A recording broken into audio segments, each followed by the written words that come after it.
Ekspresi dari legal positivism untuk memberikan kepastian hukum bagi masyarakat bahwa seseorang itu nggak akan bisa dipidana, seseorang nggak akan mungkin dikenakan sanksi pidana kalau belum ada aturannya.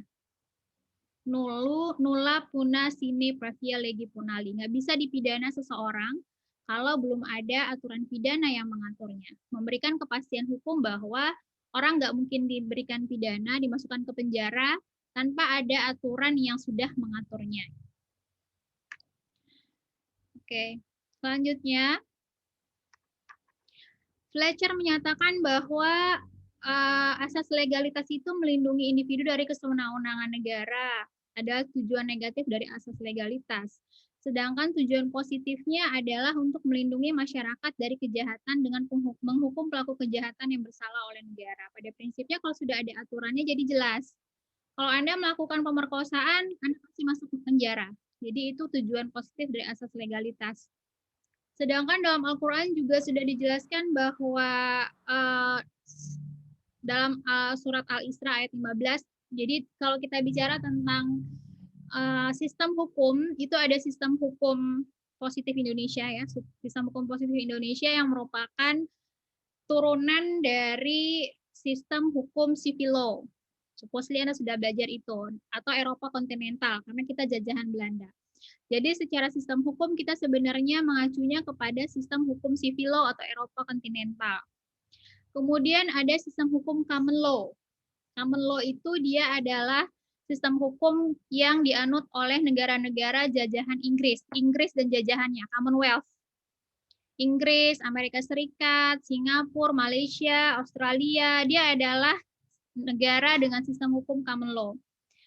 Di samping common law dan civil law yang dianggap sebagai legal system yang paling besar di dunia, juga ada sistem hukum Islam. Ada juga sistem hukum adat. Ini salah satu contoh bahwa dari sistem hukum lain juga menganut asas legalitas. Misalnya dalam hukum Islam, surat Al-Isra ayat 15, siapa yang mengikuti petunjuk maka perbuatan itu untuk dirinya sendiri. Siapa yang berbuat salah maka ia sendiri yang akan menderita. Seseorang yang berdosa tidak dapat memikul dosa orang lain. Kami tidak akan menghukum sebelum kami mengutus seorang rasul. Jadi kalau belum ada aturannya, nggak mungkin seseorang itu dihukum. Nah, ini prinsip hukum pidana yang juga berlaku dalam hukum Islam dan juga berlaku dalam hukum pidana Indonesia. Bahwa siapa yang bersalah, dia yang bertanggung jawab. Itu pertanggungjawaban individu namanya, yang dianut dalam hukum pidana. Dan kemudian seseorang itu nggak mungkin akan memikul dosa orang lain sama. Kalau misalnya pelaku tindak pidana itu mati, nggak bisa diwariskan ke anaknya. Sama dalam konsep hukum pidana Islam juga seperti itu. Nah, jadi asas legalitas ini pada prinsipnya diterima dalam sistem hukum civil law, which Indonesia menganut itu. Dalam hukum pidana Islam juga seperti itu. Common law agak berbeda sedikit karena dia mengacu kepada peraturan-peraturan, mengacu kepada putusan hakim atau presiden. Yang mana hakim bisa juga menciptakan hukum karena hakim adalah lawmaker kalau di sistem common law. Jadi sistem legalitasnya tidak sekuat sistem civil law. Karena dia hakimnya punya kekuatan untuk menciptakan hukum.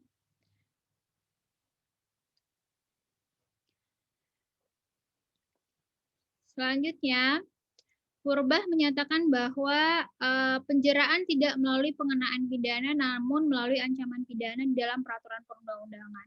Sehingga dicantumkannya dengan jelas bentuk kejahatan dan sanksi pidananya akan menimbulkan ketakutan bagi orang yang akan melakukannya. Ini disebut sebagai efek psikologis dalam pencantuman suatu peraturan pidana. Jadi gini, sebenarnya peraturan pidana itu tidak hanya untuk orang yang telah melakukan tindak pidana, katanya Purbah. Tapi juga dia bersifat psikologis dahuang, menakut-nakuti kepada orang yang akan melakukan. Jadi adanya ketentuan tentang pemberantasan tindak pidana korupsi misalnya, tujuannya bukan hanya untuk memberikan sanksi bagi pelaku tindak pidana korupsi, tetapi juga menakut-nakuti orang yang punya potensi untuk melakukan tindak pidana korupsi, sehingga dengan adanya aturan pidana ini, orang yang akan melakukan tindak pidana korupsi jadi takut untuk melakukan tindak pidana korupsi tersebut gitu. Jadi hukum pidana juga bersifat menakut-nakuti. Sehingga asas legalitas di sini juga punya tujuan untuk efek psikologis menakut-nakuti. Kemudian orang yang akan melakukan perbuatan jahat mengetahui bahwa perbuatan yang akan dilakukannya itu adalah suatu perbuatan yang diancam dengan pidana.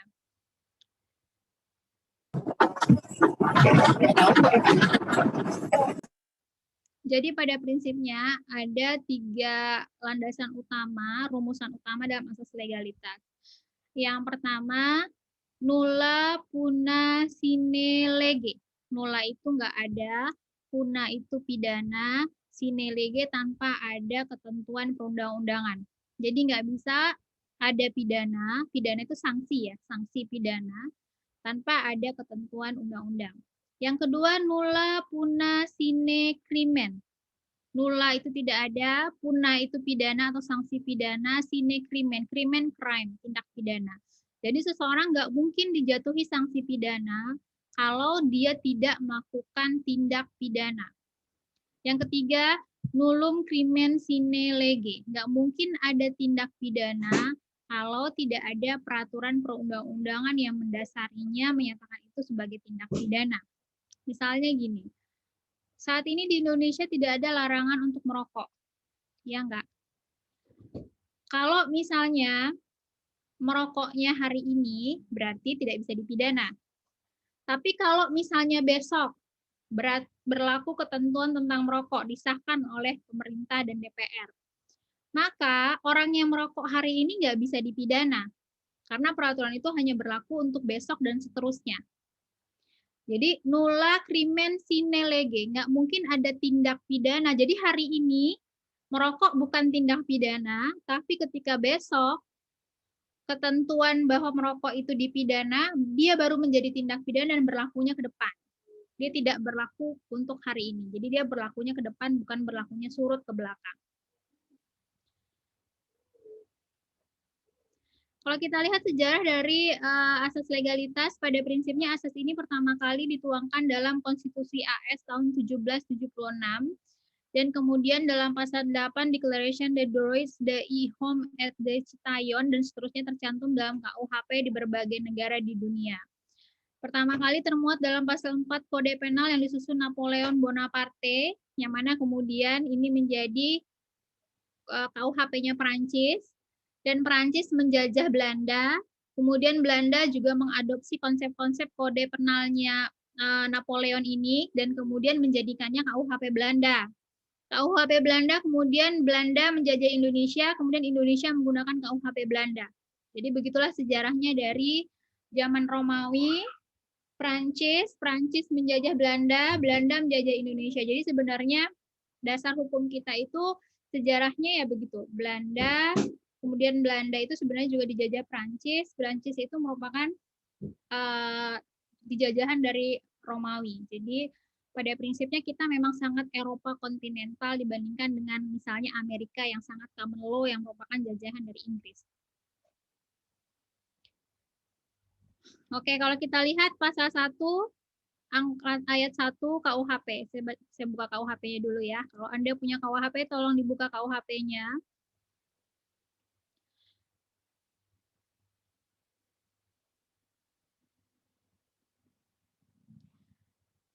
Kalau kita lihat KUHP, buku ke-1 itu isinya adalah aturan umum.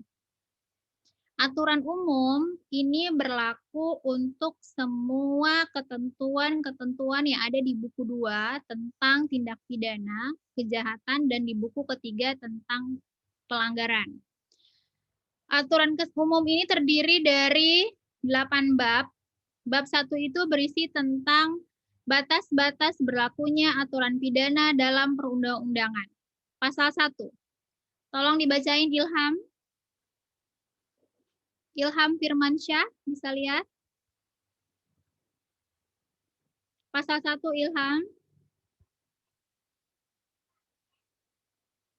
Ilham bisa lihat nggak pasal 1 KUHP? Bisa, Bu. Pasal 1. Suatu perbuatan tidak dapat dipidana kecuali berdasarkan kekuatan ketentuan perundang-undangan pidana yang telah ada. 2. Bila bila mana ada perubahan dalam perundang-undangan sesudah perbuatan dilakukan, maka terhadap terdakwa ditetapkan ketentuan yang paling menguntungkannya. Oke. Kita mau analisis pasal 1 ayat 1-nya aja. Firman, kamu lagi di mana sih? Kamu berisik. Coba Trahel aja, Trahel. Ulang baca, Bu. Coba di analisis pasal 1 itu dan dikaitkan dengan asas legalitas yang sudah kita bahas tadi.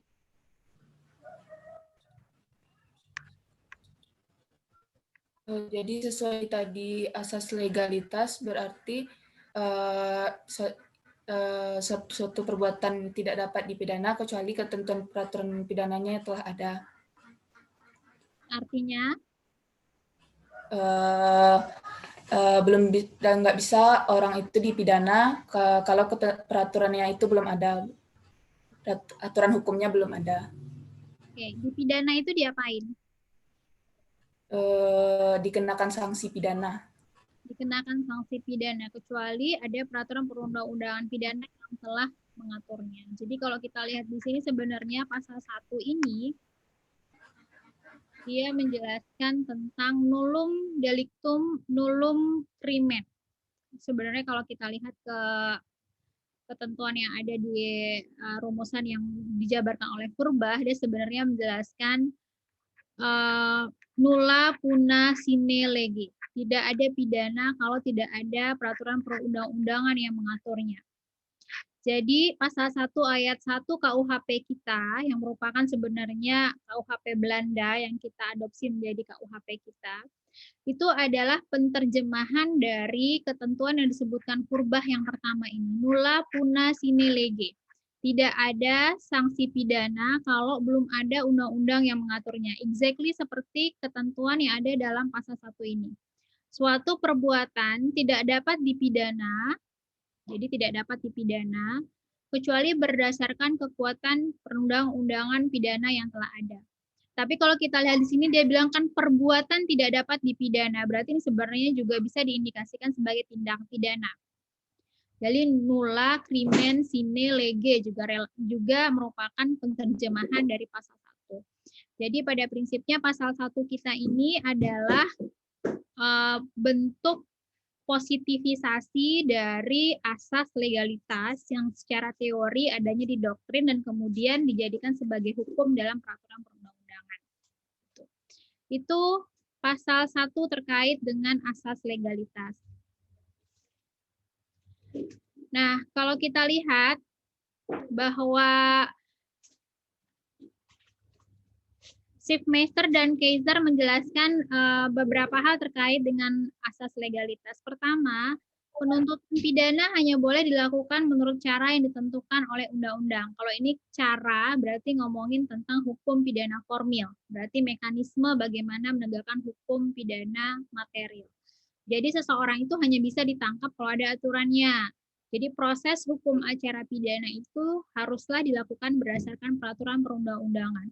Kalau dilakukan di luar peraturan perundang-undangan, berarti itu adalah perbuatan yang ilegal dari negara atau diwakili oleh aparat penegak hukumnya polisi misalnya. Kemudian tidak ada pidana lain kecuali yang ditentukan oleh undang-undang. Nggak bisa misalnya aparat penegak hukum menjatuhkan sanksi yang belum ada aturannya dalam KUHP atau dalam undang-undang. Ketiga, tidak ada kekuatan surut dari ketentuan pidana. Jadi prinsip non-rektoratif itu tidak berlaku dalam hukum pidana. Tadi kita contohkan misalnya ketentuan tentang larangan merokok. Kalau berlakunya besok, dia tidak bisa menjerat pelaku tindak pidana tersebut, merokok tersebut, yang terjadi sebelum disahkannya undang-undang itu. Kecuali undang-undang itu menyatakan secara eksplisit. Nanti kita lihat juga ada beberapa undang-undang yang secara eksplisit menyatakan diri berlaku surut, misalnya undang-undang terorisme. Kemudian tidak boleh ada perumusan delik yang kurang jelas, asas lex serta. Nah, jadi kalau kita bicara hukum pidana, dia itu bersifat lex serta, harus jelas. Apa yang di dalam peraturan itulah yang ditafsirkan seperti itu. Nggak boleh ditafsirkan lebih luas daripada apa yang tertulis.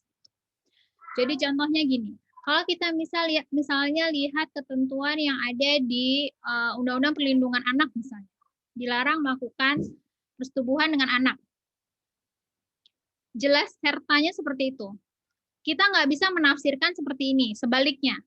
Oh, kalau misalnya di sini peraturannya adalah dilarang melakukan pemerkosaan terhadap anak, berarti pemerkosaan terhadap orang dewasa boleh dong. Gitu. Enggak, kita nggak baca undang-undang seperti itu. Kita baca undang-undang pidana seperti apa yang tertulis saja. Kita tidak menafsirkan sebaliknya. Apa yang tertulis di situ, itulah yang menjadi hukum. Kita tidak menafsirkan sebaliknya. Jadi tidak boleh ada perumusan delik yang kurang jelas. Jadi harus lex serta, lex stricta, lex stricta. Jadi ada 3 prinsip dasar hukum pidana. Dan pada prinsipnya itu juga harus melekat pada mahasiswa hukum. Kenapa? Karena mahasiswa hukum itu harus berpikir dan menyampaikan pendapatnya dengan jelas, tegas, dan bisa disampaikan dengan sistematis. Jadi dia harus lex serta. Jadi nggak boleh kesalahan-kesalahan penulisan, titik, koma, itu juga menentukan.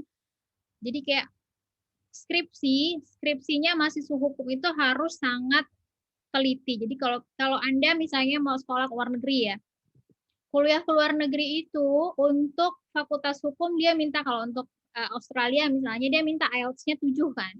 Berbeda dengan kalau Anda mau masuk fakultas teknik misalnya kan hanya minta IELTS-nya 6.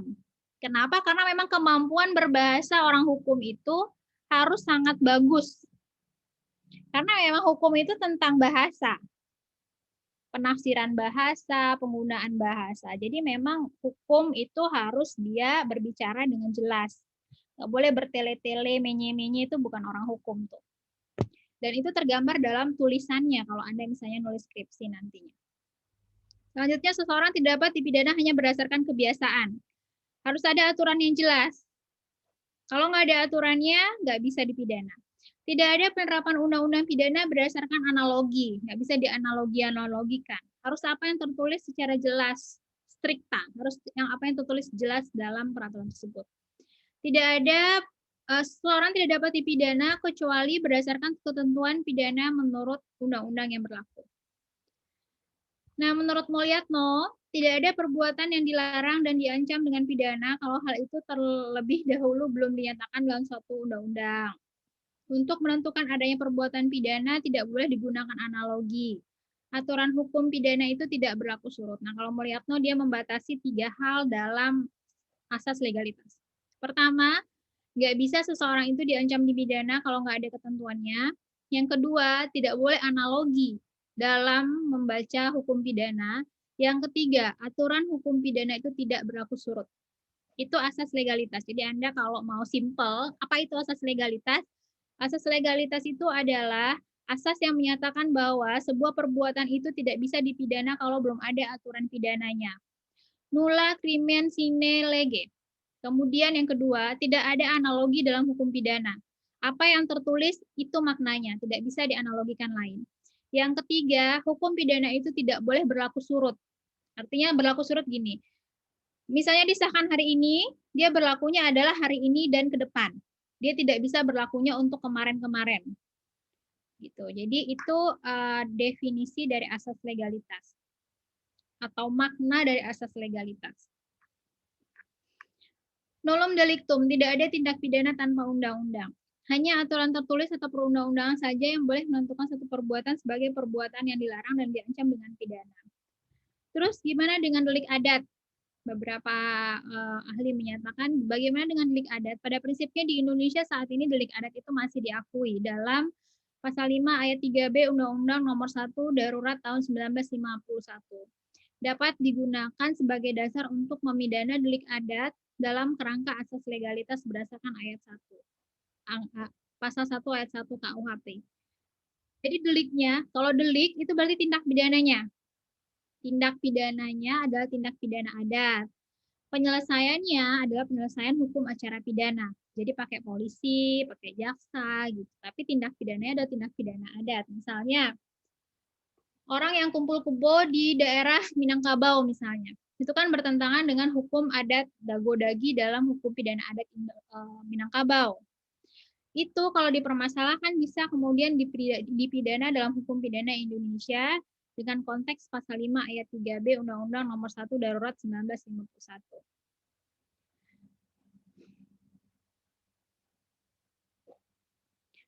Oke, selanjutnya, keterbatasan asas legalitas hanya dapat bermakna jika ditopang oleh undang-undang yang baik atau good penal law. Yang kedua, memiliki keterbatasan daya jangkau untuk menuntut krimina extraordinaria, tindak pidana luar biasa. Walaupun perbuatan tersebut menimbulkan kerugian luar biasa bagi korban dan atau masyarakat, tidak terlalu memperhatikan kepentingan korban. Jadi karena dia sangat legalistis, jadi apa yang tertulis itu yang dimaknakan, kadang-kadang dalam penerapannya kemudian kurang memberikan keadilan. Kayak misalnya kita masih ingat nenek-nenek yang mengambil kayu di hutan dianggap sebagai pencurian dari lahan perkebunan. Secara pasal 362 memenuhi semua unsur kan? Barang siapa dengan sengaja mengambil sebagian atau seluruhnya kepunyaan orang lain untuk dimiliki dengan maksud untuk dimiliki. Memenuhi semua unsur. Hakim yang sangat legalistis, kemudian dia terpaksa harus mengatakan nenek ini bersalah. Meskipun hati nuraninya bilang ini si nenek sebenarnya nggak bersalah banget gitu.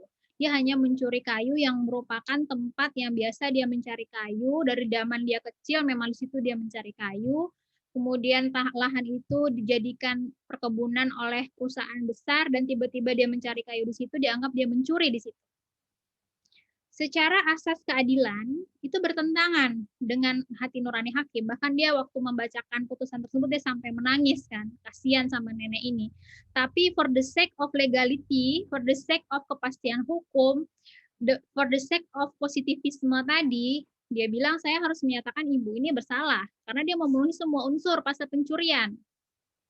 Nah, jadi kelemahannya adalah asas legalitas itu kadang-kadang bisa bertentangan dengan tujuan hukum lainnya yaitu keadilan. Jadi kalau kita bicara filsafat hukum, kalau Anda harusnya sudah belajar filsafat hukum, menurut Radbruch itu ada 3 tujuan hukum.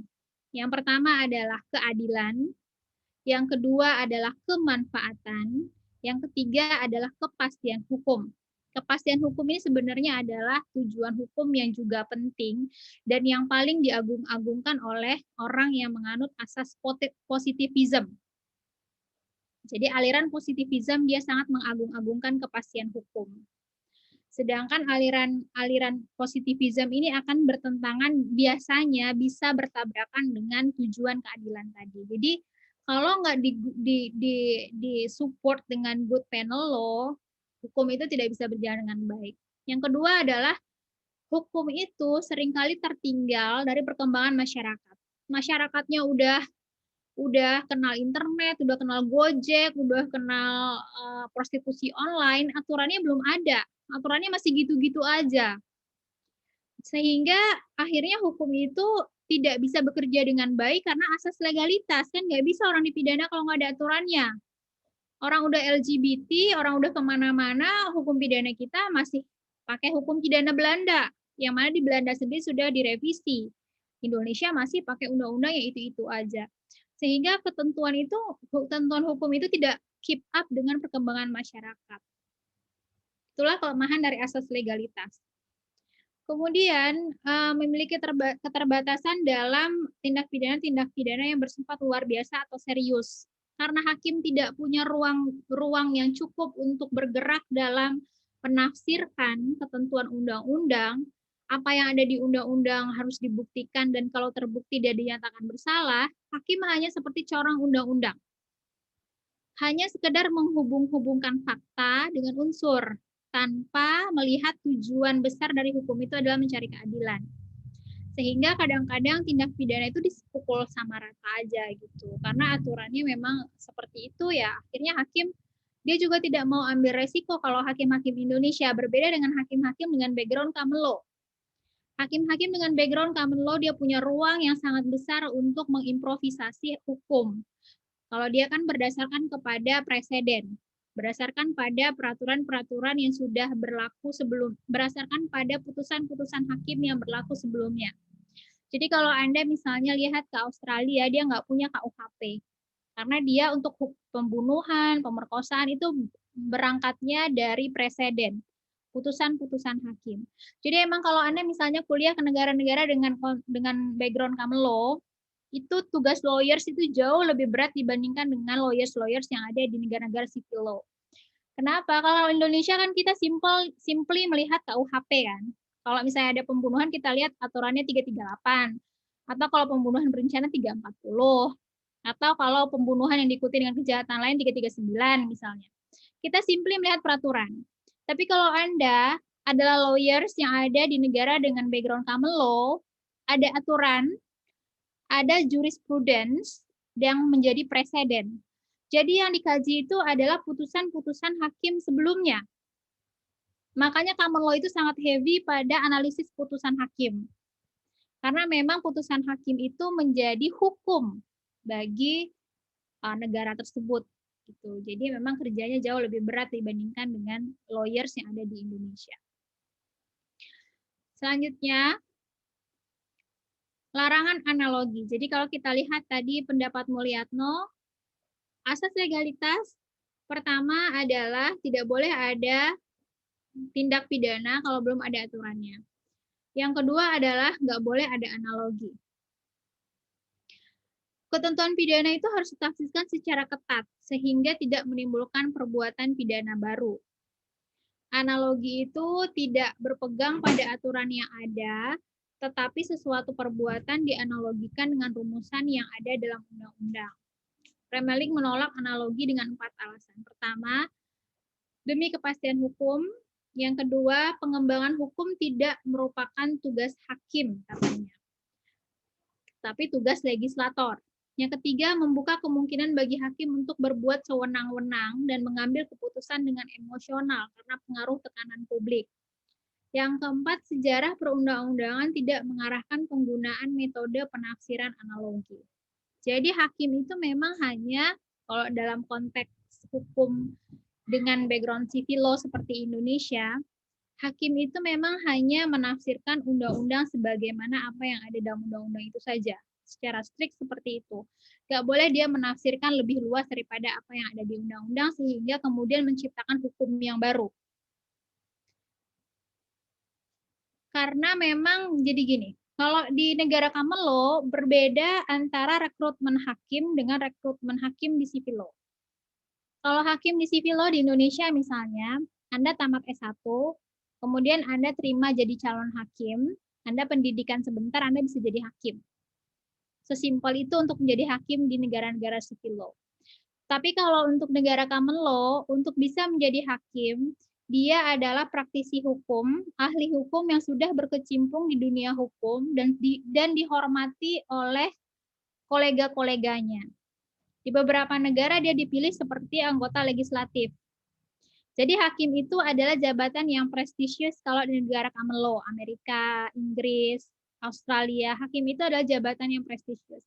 Sehingga hakim dianggap seseorang yang memang sudah sangat mumpuni di bidang hukum, sehingga dia punya kebijaksanaan dan kearifan dan pemahaman hukum yang sudah sangat baik untuk bisa kemudian menciptakan hukum yang adil. Itu filosofis dari hakim di negara yang common law.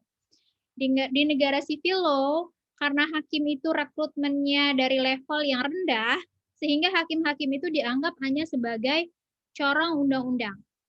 Fakta ada, fakta hukum ada pembunuhan, bukti ada, kemudian unsur-unsur pasal terpenuhi, salah, udah, pidana, sekian. Udah gitu aja, hanya sekedar menghubung-hubungkan fakta dan peraturan saja. Gitu. Jadi memang menurut konsep civil law ada pemahaman yang sangat berbeda terkait dengan asas legalitas dengan negara common law. Selanjutnya, analogi versus penafsiran ekstensif. Salah satu kasus di Belanda, Elektrice Arrest tanggal 23 Mei 1921. Seorang dokter gigi yang menyadap aliran listrik dipidana karena pencurian berdasarkan ketentuan pasal 362 KUHP. Nah, jadi ini adalah salah satu putusan yang paling sering dirujuk sebagai salah satu putusan Yang dia tidak analogi tapi dia adalah penafsiran ekstensif. Jadi dalam hukum pidana itu penafsiran ekstensif, penafsiran itu kan menafsirkan sesuatu secara luas. Yang berbeda dengan analogi katanya. Kalau kita lihat pasal 362 KUHP. 362 KUHP itu adalah tentang pencurian. Barang siapa dengan sengaja seluruh atau sebagian mengambil barang orang lain dengan maksud untuk dimiliki, dipidana karena pencurian. Nah, jadi unsurnya adalah pertama barang siapa. Barang siapanya, jadi si dokter gigi ini ceritanya, dia untuk tempat prakteknya itu, dia ngambil listrik langsung ke tempat listrik tanpa membayar. Kemudian dipertanyakan apakah listrik itu adalah barang atau bukan. Listrik itu kan tidak berwujud. Listrik itu kan nggak kelihatan bendanya.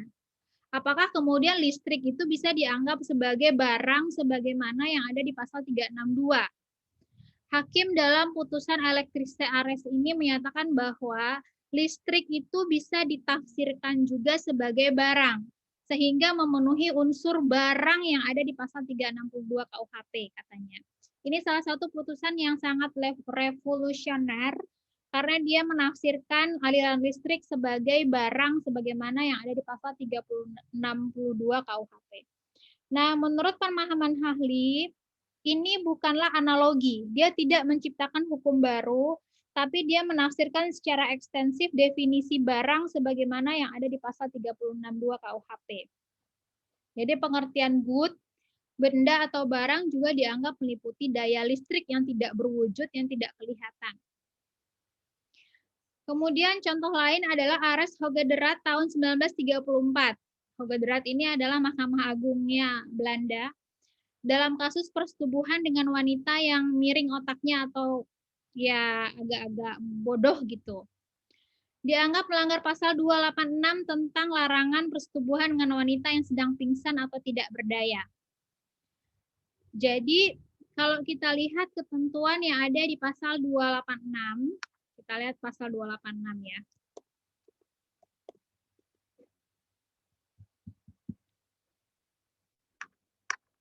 Barang siapa bersetubuh dengan seorang wanita di luar perkawinan, padahal diketahui bahwa wanita itu dalam keadaan pingsan atau tidak berdaya, diancam dengan pidana penjara paling lama 9 tahun. Kita bedakan dengan misalnya pasal 286 tentang pemerkosaan ya.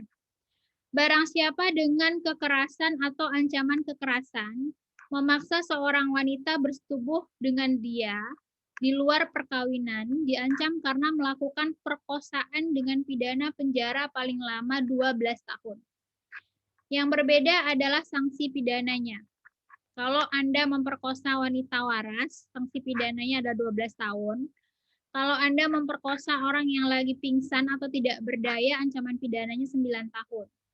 Nah, dalam kasus ini, dalam kasus Ares Hoogederat tahun 1934 tentang pemerkosaan terhadap wanita yang idiot ini, hakimnya kemudian menafsirkan secara ekstensif kondisi wanita idiot ini disamakan dengan kondisi wanita yang sedang tidak berdaya atau pingsan. Sehingga yang dikenakan terhadap pelaku ini bukan pasal 285 tentang pemerkosaan, tapi pasal 286 pemerkosaan terhadap orang yang pingsan atau tidak berdaya.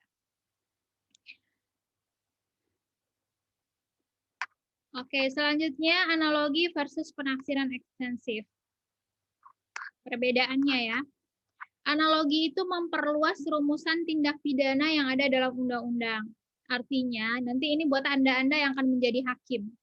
Anda harus bisa membedakan kapan Anda melakukan analogi, kapan Anda melakukan penafsiran ekstensif.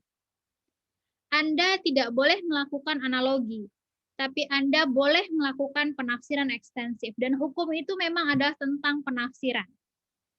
Jadi Anda kalau jadi hakim, Anda boleh melakukan penafsiran ekstensif, tapi Anda tidak boleh melakukan analogi. Analogi itu bertentangan dengan asas legalitas. Nah, analogi itu dia memperluas rumusan tindak pidana yang ada dalam undang-undang. Artinya hakim menjalankan kaidah untuk menyelesaikan sesuatu perkara yang tidak disinggung oleh kaidah itu, tetapi yang mengandung kesamaan dengan perkara yang disinggung kaidah tersebut.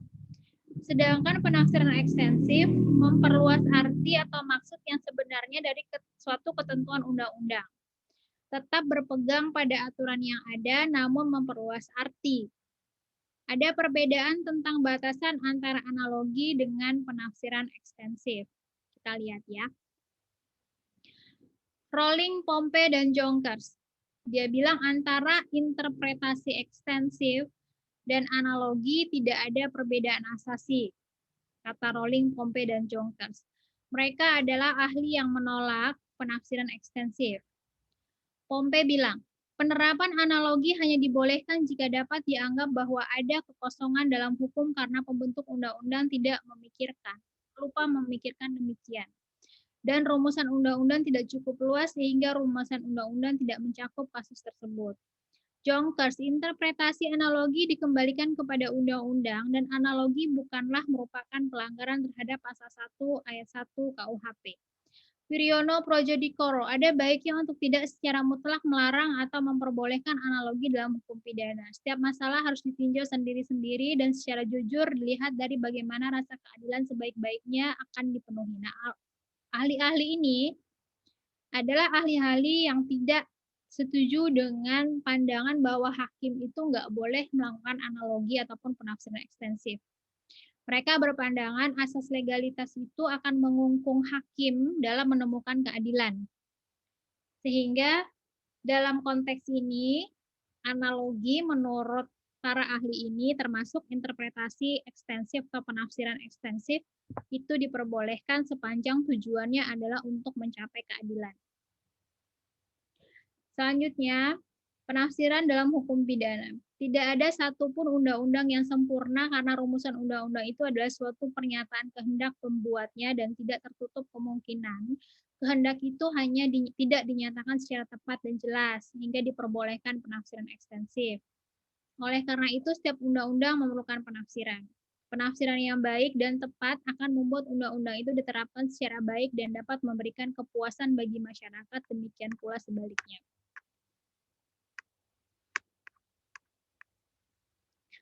Pada prinsipnya, penafsiran atau interpretasi itu penting, tetapi tidak boleh dilakukan secara sewenang-wenang. Ilmu pengetahuan hukum telah mengajarkan banyak metode yang dapat digunakan untuk menafsirkan undang-undang. Ada banyak sekali jenis-jenis penafsiran. Kalau Anda nanti jadi hakim, Anda bisa melakukan penafsiran otentik. Penafsiran otentik itu bisa ditemukan dalam penjelasan undang-undang.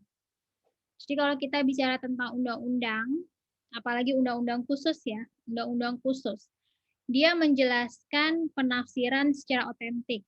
Contohnya, kita lihat ketentuan undang-undang yang ada di undang-undang korupsi misalnya. 3199. Pasal 2 misalnya ya. Pasal 2. Tindak pidana korupsi pasal 2 ayat 2. Dalam hal tindak pidana korupsi, sebagaimana diatur dalam ayat 1, ini merugikan keuangan negara atau ekonomi negara, dilakukan dalam keadaan tertentu. Pidana mati dapat dijatuhkan. Kemudian penjelasan pasal 2 ayat 2 membunyikan bahwa, ini kalau kita lihat, bahwa pasal 2 ayat 2 itu membunyikan, yang dimaksud dengan keadaan tertentu dalam ketentuan ini dimaksudkan sebagai pemberatan bagi pelaku tindak pidana korupsi. Apabila tindak pidana tersebut dilakukan pada waktu negara dalam keadaan bahaya, sesuai dengan undang-undang yang berlaku. Pada waktu terjadi bencana alam nasional sebagai pengulangan tindak pidana korupsi atau pada waktu negara dalam keadaan krisis ekonomi dan moneter.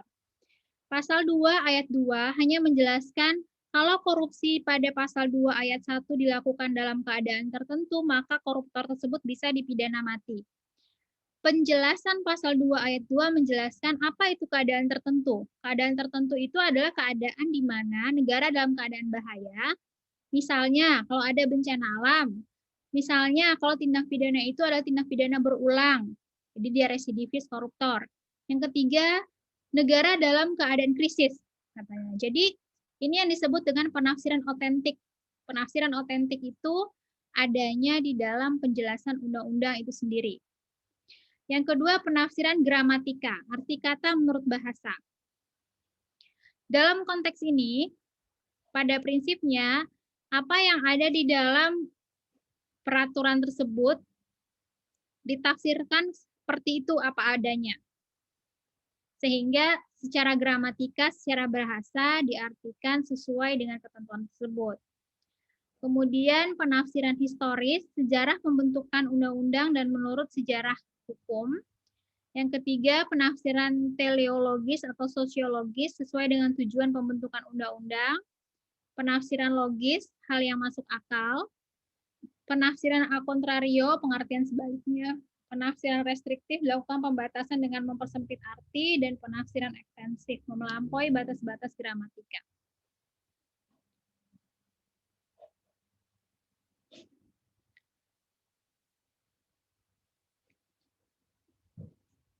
Selanjutnya, Mem, mohon maaf, izin bertanya, Mem. ya Mutiara. Kalau analogi dengan rumusan penafsiran ekstensif tadi ini kan cukup tipis bedanya ya, Mem. Agak susah membedakannya kalau menurut Mutia. Gimana cara kita bisa membedakannya dengan mudah gitu, Mem? Jadi kalau penafsiran ekstensif itu meluaskan arti tanpa membentuk ketentuan baru. Itu yang menjadi dasar utamanya, Mutiara. Jadi tidak ada tindak pidana baru yang diciptakan oleh hakim. Sedangkan penafsiran ekstensif itu dia hanya menafsirkan suatu kata yang kemudian bisa diperluas kepada objek tertentu, kayak misalnya tadi barang bisa termasuk barang-barang yang tidak berwujud juga. Tapi kalau misalnya penafsiran tersebut menimbulkan ketentuan baru, membuat sebuah peraturan baru, maka itu dianggap sebagai analogi yang tidak bisa diterima dalam hukum pidana. Jadi memang sangat tipis, bahkan beberapa ahli pun beranggapan bahwa ya udah penafsiran ekstensif dilarang aja sekalian.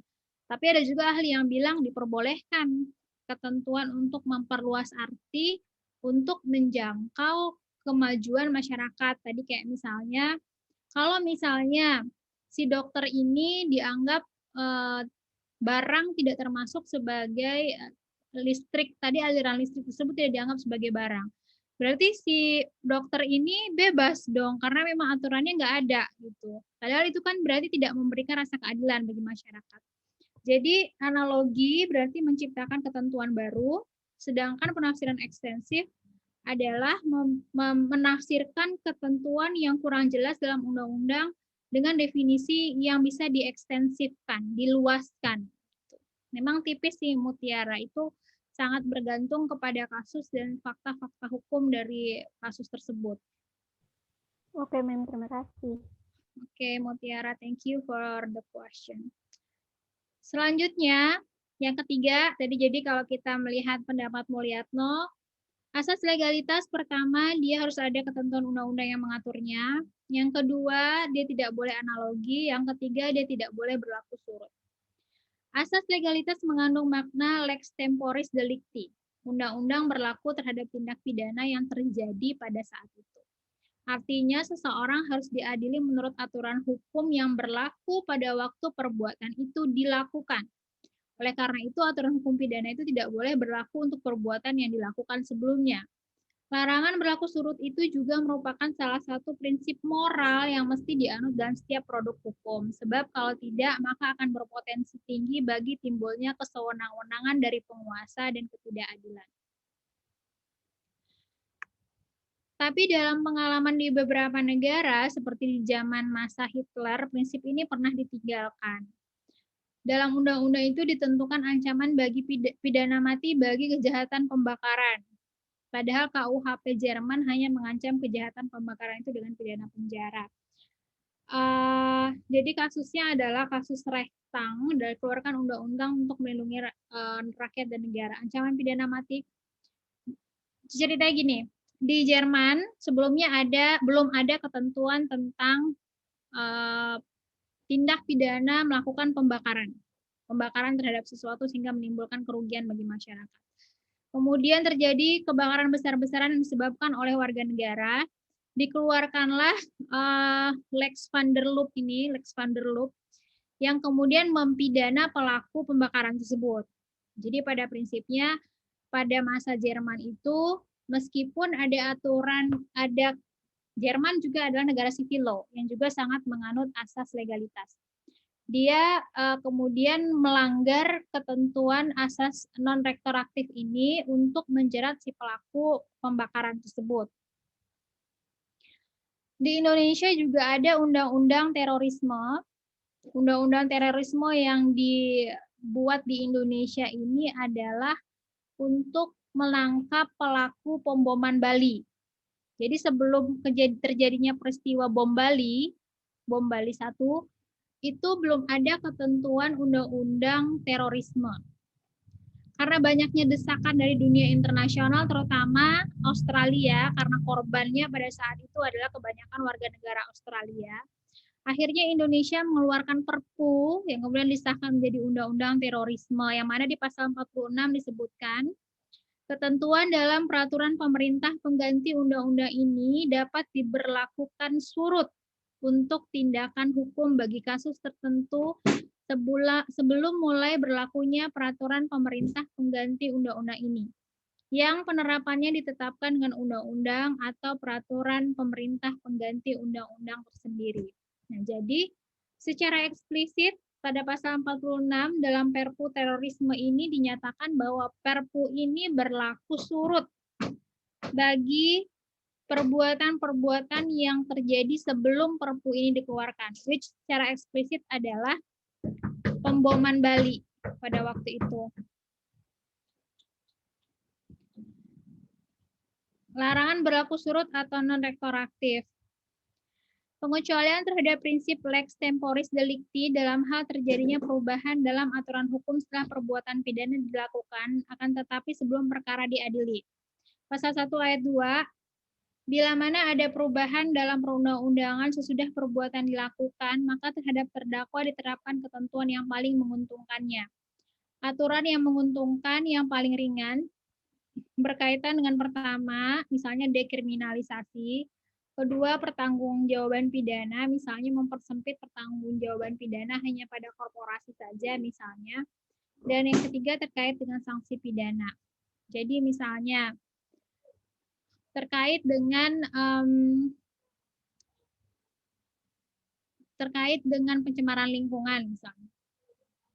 Pencemaran lingkungan sebagaimana yang ada di Undang-Undang Lingkungan Hidup, itu misalnya sanksinya adalah 500 juta.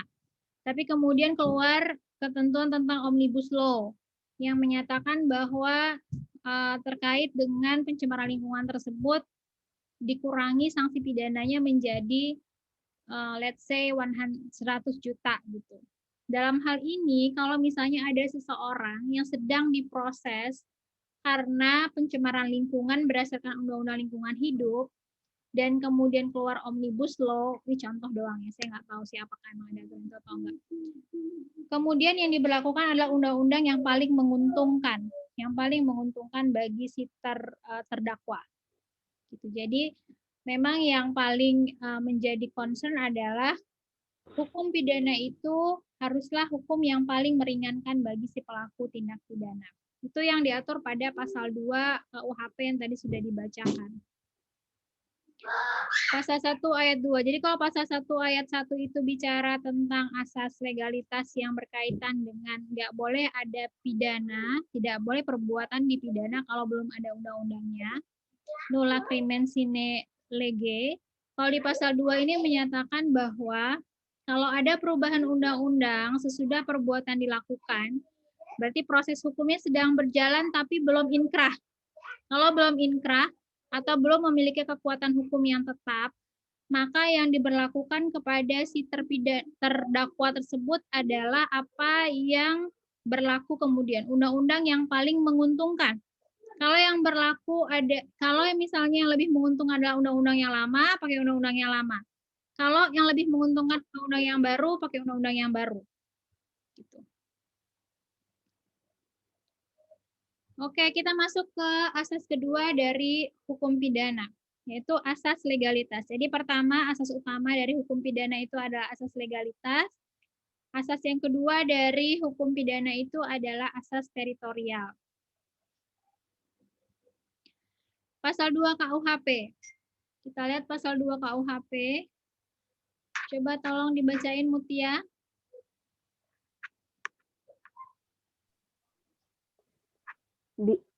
Ketentuan pidana dalam perundang-undangan Indonesia diterapkan bagi setiap orang yang melakukan sesuatu tindak pidana di Indonesia. Apa kira-kira maknanya pasal 2? Setiap orang yang ada di Indonesia berarti dia tidak memandang apakah dia warga negara asing atau warga negara Indonesia, Mem. Sepanjang tindak pidana itu dilakukan di Indonesia. Iya, Mem. Kalau misalnya ada warga negara Amerika melakukan tindak pidana di Indonesia, maka hukum pidana Indonesia bisa berlaku terhadapnya. Iya, Mem. Ya, apalagi kalau orang Indonesia yang melakukan. Nah, jadi pada prinsipnya, asas teritorial itu menyatakan bahwa ketentuan pidana yang ada di Indonesia, berarti hukum pidana Indonesia itu berlaku bagi setiap orang yang melakukan tindak pidana di wilayah teritorial Indonesia. Nggak masalah yang melakukannya warga negara Indonesia ataupun warga negara asing. Asas ini berkaitan dengan prinsip kedaulatan negara, sehingga negara berkewajiban untuk memelihara atau menjamin keamanan dan ketertiban dalam wilayah kedaulatannya masing-masing. Kemudian ketentuan pasal 2 KUHP ini diperluas oleh ketentuan pasal 3 KUHP termasuk juga kapal dan pesawat Indonesia meskipun berada di luar wilayah Indonesia. Kita lihat pasal 3. Humaira, tolong dibaca Humaira.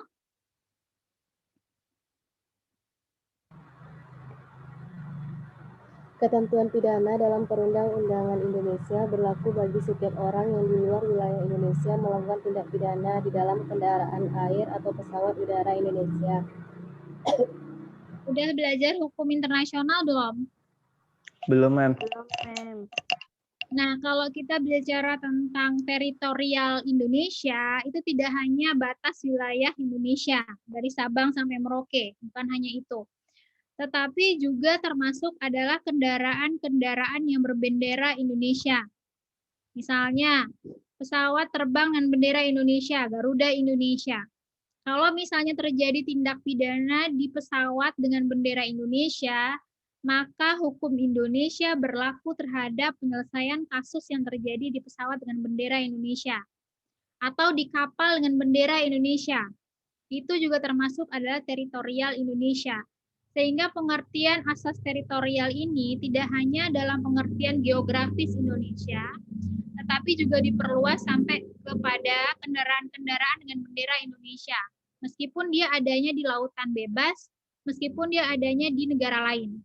Jadi itu masuk dalam asas teritorial. Selanjutnya, asas nasionalitas pasif. Jadi yang pertama adalah asas legalitas, yang kedua adalah asas teritorial, yang ketiga adalah asas nasionalitas pasif. Pasal 4. Trahel, tolong bacain Trahel.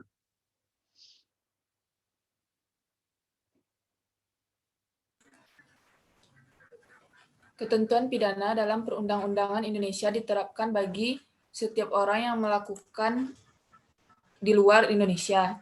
Ayat 1, salah satu kejahatan berdasarkan pasal-pasal 104, 106, 107, 108, dan 131. 2. Suatu kejahatan mengenai mata uang atau uang kertas yang dikeluarkan oleh negara atau bank ataupun mengenai materai yang dikeluarkan dan merek yang digunakan oleh pemerintah Indonesia. 3. Pemalsuan surat hutang atau sertifikat hutang atas tanggungan Indonesia, atas tanggungan suatu daerah atau bagian daerah Indonesia, termasuk pula pemalsuan calon, tanda dividen atau tanda bunga. yang mengikuti surat atau sertifikat itu, dan tanda yang dikeluarkan sebagai pengganti surat tersebut atau menggunakan surat-surat tersebut di atas, yang palsu atau dipalsukan seolah-olah asli atau tidak dipalsu. 4. Salah satu kejahatan yang tersebut dalam pasal-pasal 438, 444 sampai dengan 446 tentang pembajakan laut dan pasal 447 tentang penyerahan kendaraan air kepada kekuasaan bajak laut dan pasal 479 huruf J tentang penguasaan pesawat udara secara melawan hukum, pasal 479 huruf LMN dan O tentang kejahatan yang mengancam keselamatan penerbangan sipil. Oke, bisa tolong diabstraksi pasal 4 ini, dianalisis pasal 4 ini.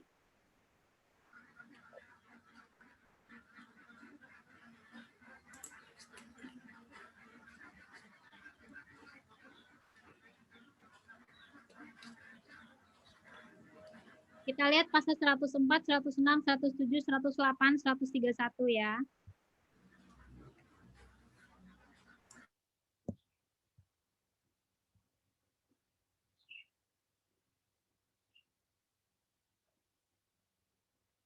Nih, Rahel, bacain Rahel.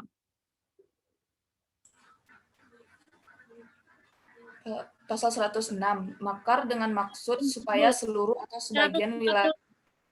104 ini ada di bawah bab 1 dari buku kedua tentang kejahatan. Judul babnya adalah kejahatan terhadap keamanan negara. Oke, pasal 104 dulu. Karena dia pasal umumnya ini, pasal 104. Pasal 104, makar dengan maksud untuk membunuh atau merampas kemerdekaan atau meniadakan kemampuan presiden atau wakil presiden memerintah diancam dengan pidana mati atau pidana penjara seumur hidup atau pidana penjara sementara paling lama 20 tahun. Oke, 106, 108 dan berikutnya juga terkait dengan makar. Coba dikaitkan dengan pasal 4 tadi, kira-kira apa maksudnya?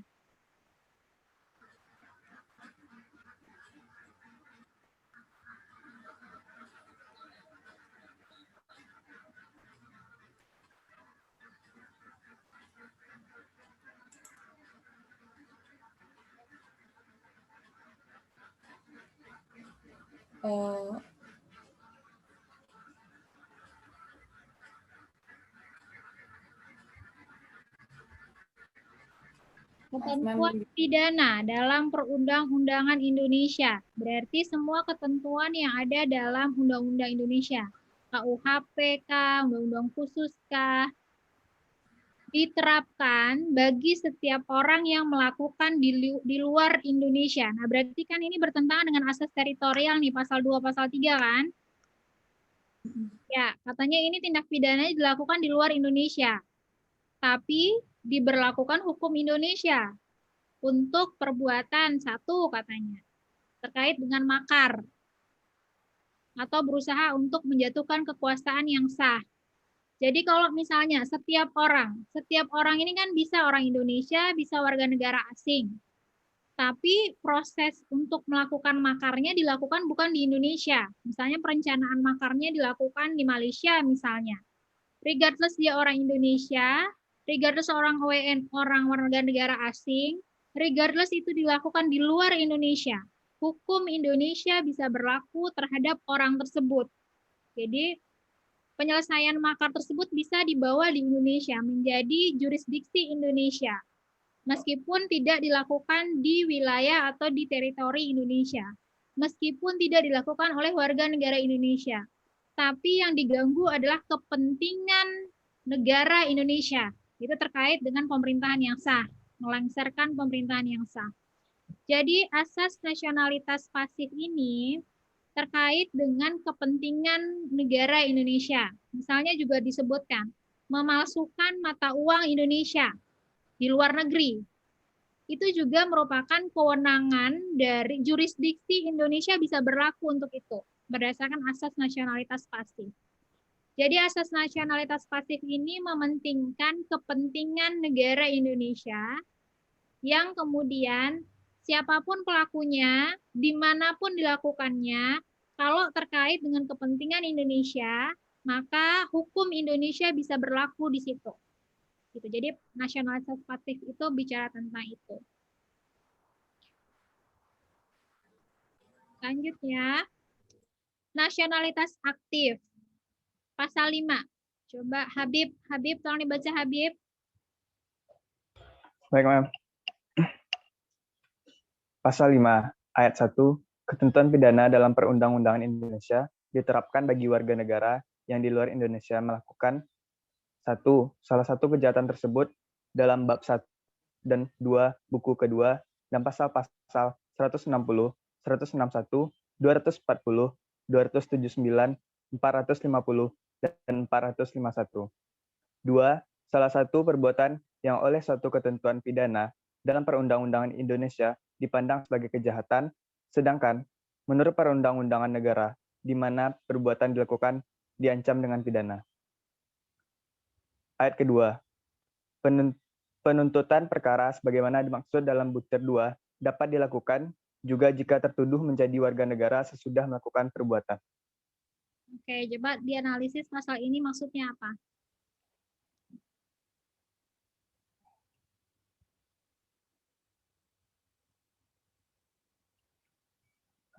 Warga negara asing dapat dipidana Dulu, pada warga pasal-pasal. negara asingnya dari mana? Mana ada kata warga negara asing?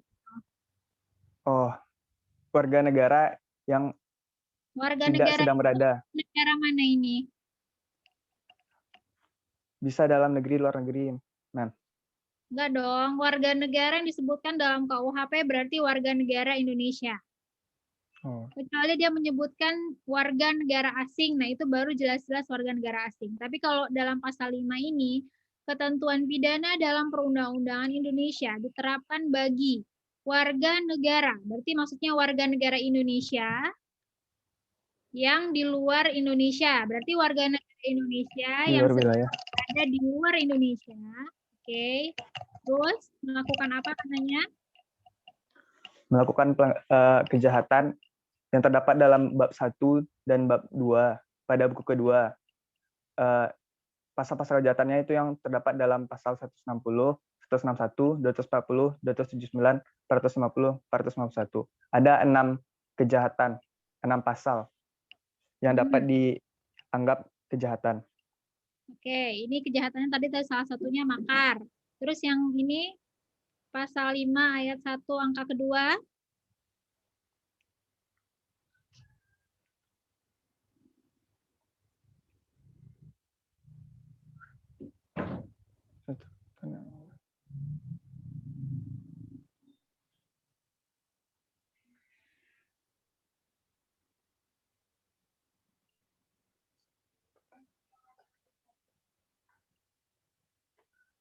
Salah satu perbuatan yang tadi yang dilakukan yang dalam perundang-undangan Indonesia tersebut dianggap kejahatan atau tindak pidana, sedangkan menurut di perundang-undangan negara di mana perbuatan dilakukan diancam pidana. Berarti di negara Indonesia itu dianggap kejahatan dan negara lain dapat juga dinilai sebagai tindakan pidana. Oke. Jadi maksudnya di sini warga negara Indonesia yang sedang ada di luar negeri melakukan suatu tindak pidana yang menurut hukum pidana Indonesia merupakan suatu perbuatan pidana, dan di negara tersebut juga tindak pidana misalnya pembunuhan. Di Indonesia dia tindak pidana, di Malaysia dia juga tindak pidana. Jadi kalau ada persamaan seperti itu, maka Indonesia punya jurisdiksi juga untuk menyelesaikan perkara tersebut. Misalnya warga negara Indonesia melakukan pembunuhan di Malaysia. Pada prinsipnya, Indonesia juga punya jurisdiksi untuk menyelesaikan perkara tersebut. Itu menurut pasal 5 ayat 1 angka kedua. Kalau yang kedua, ayat 2-nya. Jika seorang menjadi warga negara Indonesia atau naturalisasi, itu bisa dituntut kembali, diangkat perkaranya. Dilakukan jika tertuduh menjadi warga negara sesudah. Kurang paham, kedua. Iya, anak hukum itu kerjanya baca undang-undang. Makanya saya melatih Anda membaca undang-undang dan memahami makna undang-undang itu. Kalau saya menyampaikan maknanya, Anda tidak terlatih membaca undang-undang dan memahami undang-undang. Basic capabilities dari sarjana hukum adalah dia bisa membaca undang-undang dan menafsirkan apa makna dari undang-undang tersebut. Makanya saya melatih Anda untuk membaca undang-undang, bukan saya memberikan asas nasionalitas aktif adalah artinya ini, enggak gitu. Saya melatih Anda membaca undang-undangnya. Jadi coba dibaca dulu dan coba dipahami dan coba dikira-kira maksudnya apa.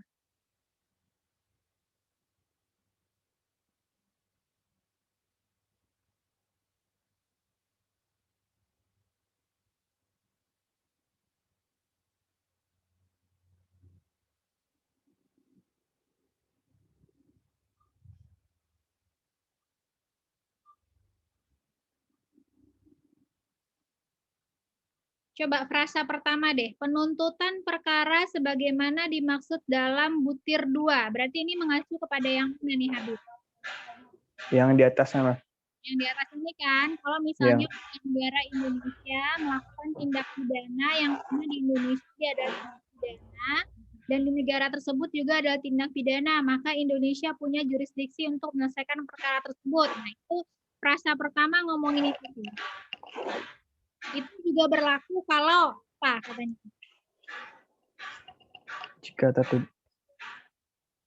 Jika tertuduh menjadi warga negara sesuai dengan ketentuan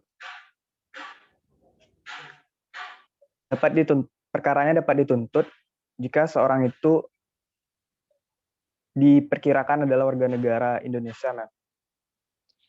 Jika tertuduh menjadi warga negara Indonesia, dia bisa menjadi warga Indonesia bisa karena pertama naturalisasi, dia mendapatkan kewarganegaraan Indonesia. Bisa juga dia mengajukan permintaan untuk menjadi warga negara Indonesia karena alasan keamanan di negaranya misalnya. Nah, dalam konteks ini, seseorang ini dia melakukan perbuatannya itu setelah dia menjadi warga negara atau sebelum dia menjadi warga negara Indonesia? Sebelum, Mas. Sesudah.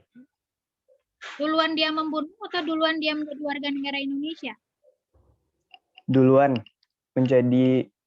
membunuh. Duluan membunuh kan? Sesudah dia melakukan perbuatan, berarti dia menjadi warga negara Indonesia sesudah dia membunuh. Iya. Jadi dia membunuh dulu, dia warga negara Malaysia misalnya. Dia warga negara Malaysia, kemudian dia membunuh, tapi kemudian dalam proses hukum dia menjadi warga negara Indonesia, maka Indonesia juga punya jurisdiksi untuk menyelesaikan perkara tersebut. Gitu. Jadi pasal 5 ayat kedua ini bicara tentang seseorang yang menjadi warga negara Indonesia setelah dia melakukan tindak pidana di negara lain yang kemudian dia menjadi warga negara Indonesia, maka Indonesia juga punya jurisdiksi terhadap ketentuan tersebut. Nah, jadi pada prinsipnya, asas nasionalitas aktif ini terkait dengan warga negara Indonesia yang melakukan tindak pidana di luar negeri. Kalau asas nasionalitas pasif merupakan jurisdiksi Indonesia walaupun dilakukan oleh siapa saja termasuk warga negara asing, kalau yang dilanggar adalah kepentingan negara Indonesia. Misalnya makar yang dilakukan di negara asing oleh warga negara asing untuk menjatuhkan kekuasaan yang sah di Indonesia, maka itu merupakan jurisdiksi Indonesia, bisa menjadi jurisdiksi Indonesia untuk menyelesaikannya. Oke. Selanjutnya asas universal. Jadi asas hukum pidana pertama asas legalitas, yang kedua asas teritorial, yang ketiga asas nasionalitas pasif, yang keempat asas nasionalitas aktif, yang kelima asas universal. Asas universal kita lihat di dalam pasal 4. Saya mau siapa lagi yang bacain ya? Riyad, kamu bisa baca nggak Riyad? Kurang kelihatan, Mem. Andri aja, Andri. Ya, Bu. Ntar itu adanya di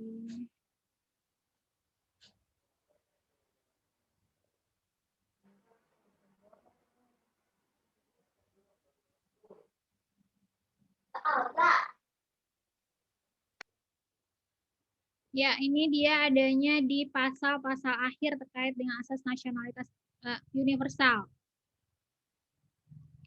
Kalau kita lihat dulu ini ya. bagi orang yang melakukan tindak pidana Indonesia terhadap salah satu kejahatan tersebut dalam pasal-pasal tentang pembajakan laut. Itu adanya di pasal 4 yang ayat ke-4. Coba tolong dibacain. Pasal 4, ketentuan pidana dalam perundang-undangan Indonesia diterapkan bagi setiap orang yang melakukan di luar Indonesia. Butir 1, salah satu kejahatan berdasarkan pasal-pasal 104, 106, 107, 108, dan 131. Butir 2, suatu kejahatan mengenai mata uang atau uang kertas yang dikeluarkan oleh negara atau bank, ataupun mengenai materai yang dikeluarkan dan merek yang digunakan oleh pemerintah Indonesia. Butir 3, pemalsuan surat hutang atau sertifikat hutang atas tanggungan Indonesia, atas tanggungan suatu daerah atau bagian daerah Indonesia, termasuk pula pemalsuan calon, tanda dividen, atau tanda bunga yang mengikuti surat atau sertifikat itu, dan tanda yang dikeluarkan sebagai pengganti surat tersebut atau menggunakan surat-surat tersebut di atas yang palsu atau dipalsukan seolah-olah asli dan tidak palsu. Butir 4, salah satu kejahatan yang tersebut dalam pasal-pasal 438, 444, sampai dengan 446 tentang pembajakan laut dan pasal 447 tentang penyerahan kendaraan air kepada kekuasaan bajak laut dan pasal 479 huruf J tentang penguasaan pesawat udara secara melawan hukum, pasal 479 huruf L, M, N, dan O tentang kejahatan yang mengancam keselamatan penerbangan sipil. Oke, asas universal itu adanya di pasal 4 ayat ke-4 aja, Andri. Coba tolong dianalisis kenapa ini menjadi asas universal dan bukan asas nasionalitas pasif sebagaimana yang kita bahas sebelumnya.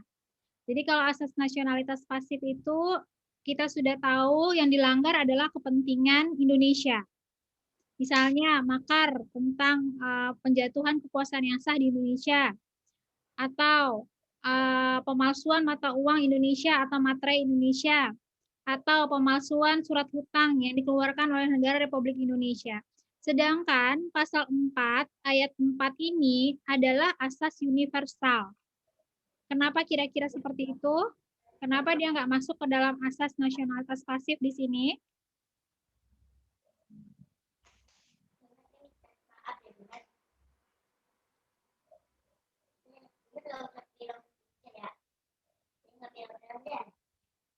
Kalau kita lihat di pasal 4 ayat 4 ini ada disebut kapal Indonesia atau pesawat Indonesia enggak? Nggak ada, Mem. Ada?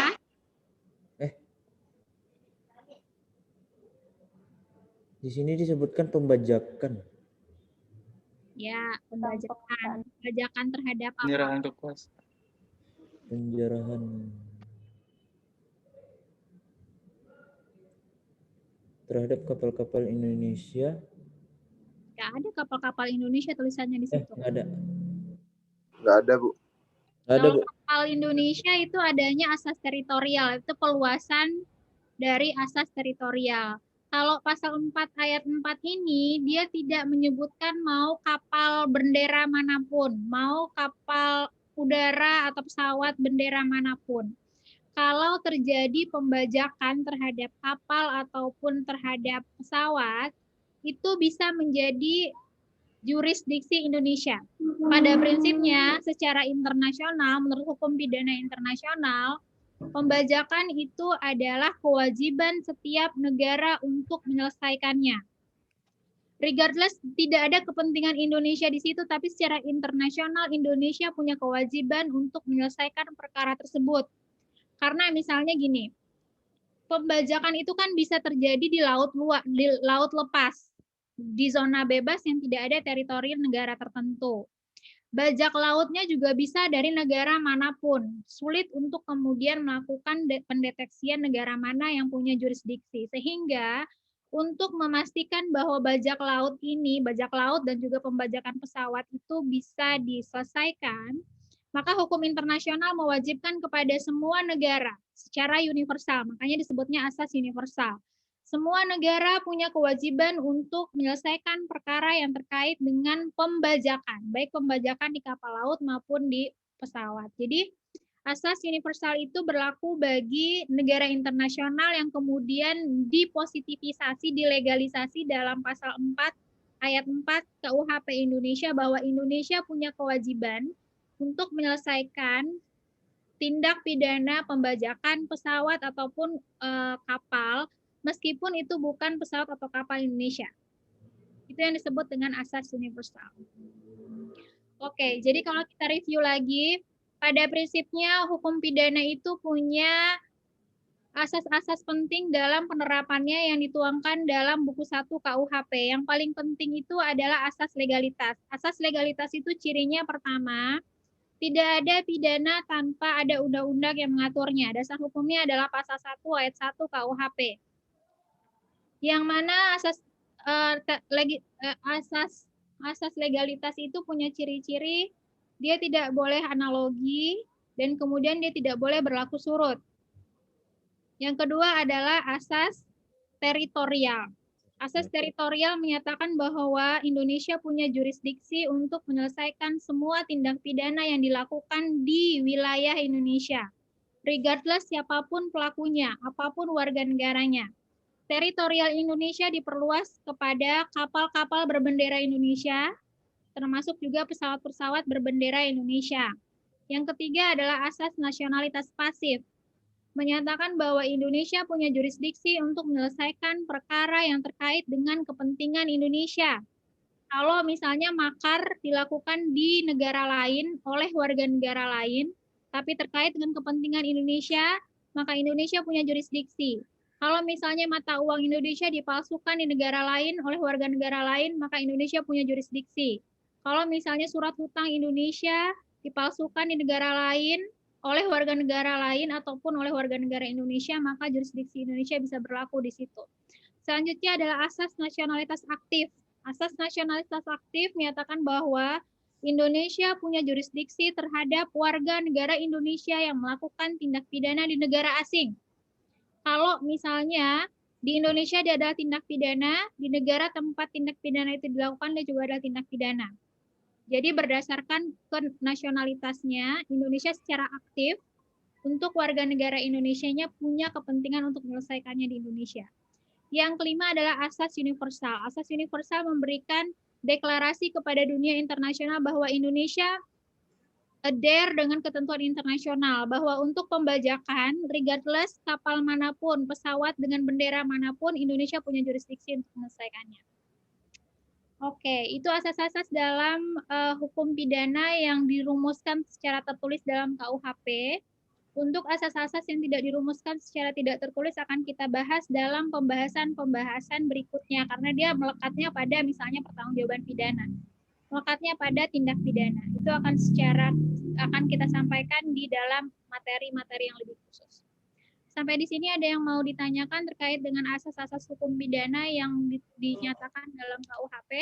Izin bertanya, Mem. Izin bertanya. Boleh, silakan Iwan dulu kali. Ya, Mem. Iwan mau tanya tentang asas nasionalitas yang aktif, Mem. Itu contohnya seperti Rinat Sinegarja, Mem. Itu tuh kan dia tuh terkena hukum pidana London, Mem. Lantas Iwan pengen nanya, Mem. Untuk apa lagi Indonesia menentukan tindak pidana bagi WNI yang melakukan pelanggaran hukum pidana di luar negeri, sedangkan misalnya si Regat Sinegar tuh udah ditetapkan melalui hukum pidana di London tersebut. Oke. Kalau kita bicara tentang asas hukum pidana itu pada prinsipnya dia mendeklarasikan bahwa Indonesia punya jurisdiksi. Tapi negara lain pun dia punya ketentuan yang menyatakan bahwa dia juga punya jurisdiksi teritorial. Misalnya, berarti ada dua kepentingan kan? Dua kepentingan terkait dengan kepentingan Indonesia yang mana warga negaranya melakukan tindak pidana di negara lain, dan juga kepentingan dari negara Inggris karena korban-korbannya adalah di Inggris, saksi-saksinya banyak di Inggris, maka yang prevail dalam asas-asas yang tadi kita sebutkan itu adalah asas teritorial. Kenapa? Karena biasanya asas teritorial itu mendeterminasi perbuatan. Berarti bukti-bukti banyaknya di tempat perbuatan itu dilakukan. Sehingga demi kepentingan kemudahan penyelesaian perkara biasanya dalam tindak pidana yang terkait dengan unsur-unsur internasional seperti itu, biasanya diselesaikan di negara tempat tindak pidana itu dilakukan. Makanya banyak tuh kayak misalnya kasus TKI Indonesia melakukan pembunuhan di Arab, tahu-tahu udah divonis mati aja taunya gitu. Karena memang dalam asas-asas yang kita sebutkan tadi, berarti itu kan ada asas nasionalitas aktif bertentangan dengan asas teritorial yang ada di Inggris. Dalam hal ini biasanya yang prevail adalah asas teritorial, karena kepentingannya lebih banyak di Inggris. Korbannya orang Inggris, saksinya banyaknya di Inggris, bukti-bukti adanya di Inggris. Sehingga penyelesaiannya biasanya diselesaikan di tempat tindak pidana itu dilakukan. Itu Iwan. Berarti kalau kayak gitu berarti nggak ada guna juga lagi misalnya Indonesia menentukan hukum pidananya kan ya? Yang berlaku kan di tempat itu juga gitu kan? Iya, jadi hukum itu pada prinsipnya menyatakan, mendeklarasikan. Jangan sampai pelaku tindak pidana itu lolos. Kan itu, tujuan hukum kan itu. Kalau misalnya ternyata di Inggris dia nggak diproses, maka Indonesia bisa melakukan penyelesaian terhadap perkara tersebut. Tapi kalau sudah diselesaikan oleh Inggris, demi menghormati kedaulatan negara, maka Indonesia memberikan kepada Inggris penyelesaian kasus tersebut. Gitu. Jadi bukan berarti nggak ada artinya juga. Akan ada kondisi di mana misalnya perkara itu tidak diselesaikan di negara tersebut, maka negara Indonesia punya kewajiban untuk menyelesaikannya. Kira-kira seperti itu. Misalnya gini lagi, kalau misalnya WNI itu kan buat kejahatan di luar negeri, tapi dia tuh balik lagi ke Indonesia untuk cari aman gitu, itu gimana cerita itu, Kena hukum pidana Indonesia kah, atau mesti di tempat dia melakukan tindakan pidana itu, Ya itu tadi, makanya hukum pidana di Indonesia itu mendeklarasikan asas-asas tersebut untuk bisa juga melakukan pemeriksaan terhadap perkara itu. Kalau misalnya nggak ada bunyi pasal itu, maka dia bisa bebas kan? Karena asas legalitas bilang, kan di Indonesia nggak ada aturannya bahwa gue bisa diperiksa. Gitu. Gue terbang aja ke Indonesia. Gitu. Makanya ada asas itu dibunyikan secara eksplisit dalam Undang-Undang Indonesia untuk memastikan pelaku tindak pidana yang baik dilakukan di Indonesia, baik dilakukan di luar negeri, Indonesia punya jurisdiksi loh. Jadi Indonesia bisa loh memeriksa kasus tersebut. Gitu. Oh berarti dalam kasus, gimana ya. Berarti dalam kasus itu misalnya kalau itu terjadi berarti itu ditetapkan di tindak yang pidana di Indonesianya atau misalnya tetap di kejadian dia melakukan itu Maksudnya itu dia kan melakukan contohnya di Amerika gitu. Atau dia terkena yang di Amerikanya atau di Indonesianya gitu? Itu tergantung dari kerjasama antara Indonesia dengan Amerika. Kalau misalnya Amerika merasa kita ada orang yang hilang dan perginya ke Indonesia nih, bisa tolong diekstradisi ke Amerika nggak? Karena kita mau memproses orang itu. Bisa aja prosesnya adalah mutual legal assistance seperti itu. Mengekstradisi pelaku tindak pidana ke Amerika. Atau bisa juga orang Amerika bilang, tolong dong diperiksain di sana, pelakunya ini, saksinya ini. Jadi akan ada kerjasama internasional terkait dengan penyelesaian perkara tersebut. Tergantung dari bagaimana bentuk kerjasama antara Amerika dengan Indonesia. Bisa juga kita mengekstradisi si pelaku ke Amerika sampai prosesnya diselesaikan di Amerika. Bisa juga orang Amerika bilang, tolong diselesaikan di Indonesia. Bisa juga seperti itu. Misalnya kalau dia selisih paham gitu gimana kalau misalnya dia selisih paham tentang misalnya dia tuh nggak setuju sama itu Indonesia gitu, sedangkan dia mesti berkeras sama kebijakan dia sendiri di negaranya tersebut, gimana? Jadi misalnya gini, Indonesia nggak mau mengekstradisi gitu? Iya Indonesia nggak mau mengekstradisi, kemudian Indonesia maunya diprosesnya di Indonesia aja karena takut misalnya nanti proses hukum di Amerika justru merugikan warga negara Indonesia gitu misalnya ya. Iya Itu akan sangat bergantung kepada hubungan internasional dua negara sih. Ada juga kalau seperti itu akan terjadi ketegangan hubungan internasional pastinya antara dua negara. Yang sering terjadi itu Indonesia Australia, Indonesia Malaysia itu sering tuh. Karena emang kita dekat, sehingga warga negaranya sering mobile, dan kemudian ada kepentingan kayak misalnya kasus Corby, narkotika yang terjadi di Bali, yang adalah warga negara Australia. Orang Australia bilang, kami mau menyelesaikan kasus Corby di Australia. Indonesia bilang, nggak mau, gue mau ini diselesaikan di Bali. karena dia membawa narkotika banyak dan dia sudah jadi pengedar. Sehingga akhirnya kasusnya diselesaikan di Indonesia, tapi ada supervisi yang sangat besar dari negara Australia dalam penyelesaian kasus Corby. Dan itu menimbulkan ketegangan antar dua negara memang. Jadi memang kalau kaitannya antara dan zaman sekarang ya, apalagi orang sangat mudah untuk melakukan perpindahan dari satu negara ke negara lain, memang akhirnya hubungan internasional itu perlu dijaga dengan baik sehingga negara yang satu nggak boleh mengecilkan peran dari negara yang lainnya. Dalam hal ini kan Australia kayak mengecilkan proses hukum yang ada di Indonesia. Menganggapnya pemerintah Indonesia punya kepentingan yang akan merugikan warga negara Australia gitu. Which ini kan berarti sebenarnya merendahkan penegakan hukum di Indonesia. Yang mungkin benar juga sih, saya juga nggak tahu. Itu Anda yang menilai sendiri ya bagaimana proses penegakan hukum Indonesia. Tapi dalam hal ini Indonesia kekeh dalam pandangan bahwa kasus ini harus diselesaikan di Indonesia. Dan menurut saya itulah diplomasi yang sangat baik untuk menunjukkan bahwa hukum Indonesia itu berjalan dengan sebagaimana harusnya loh. Gitu.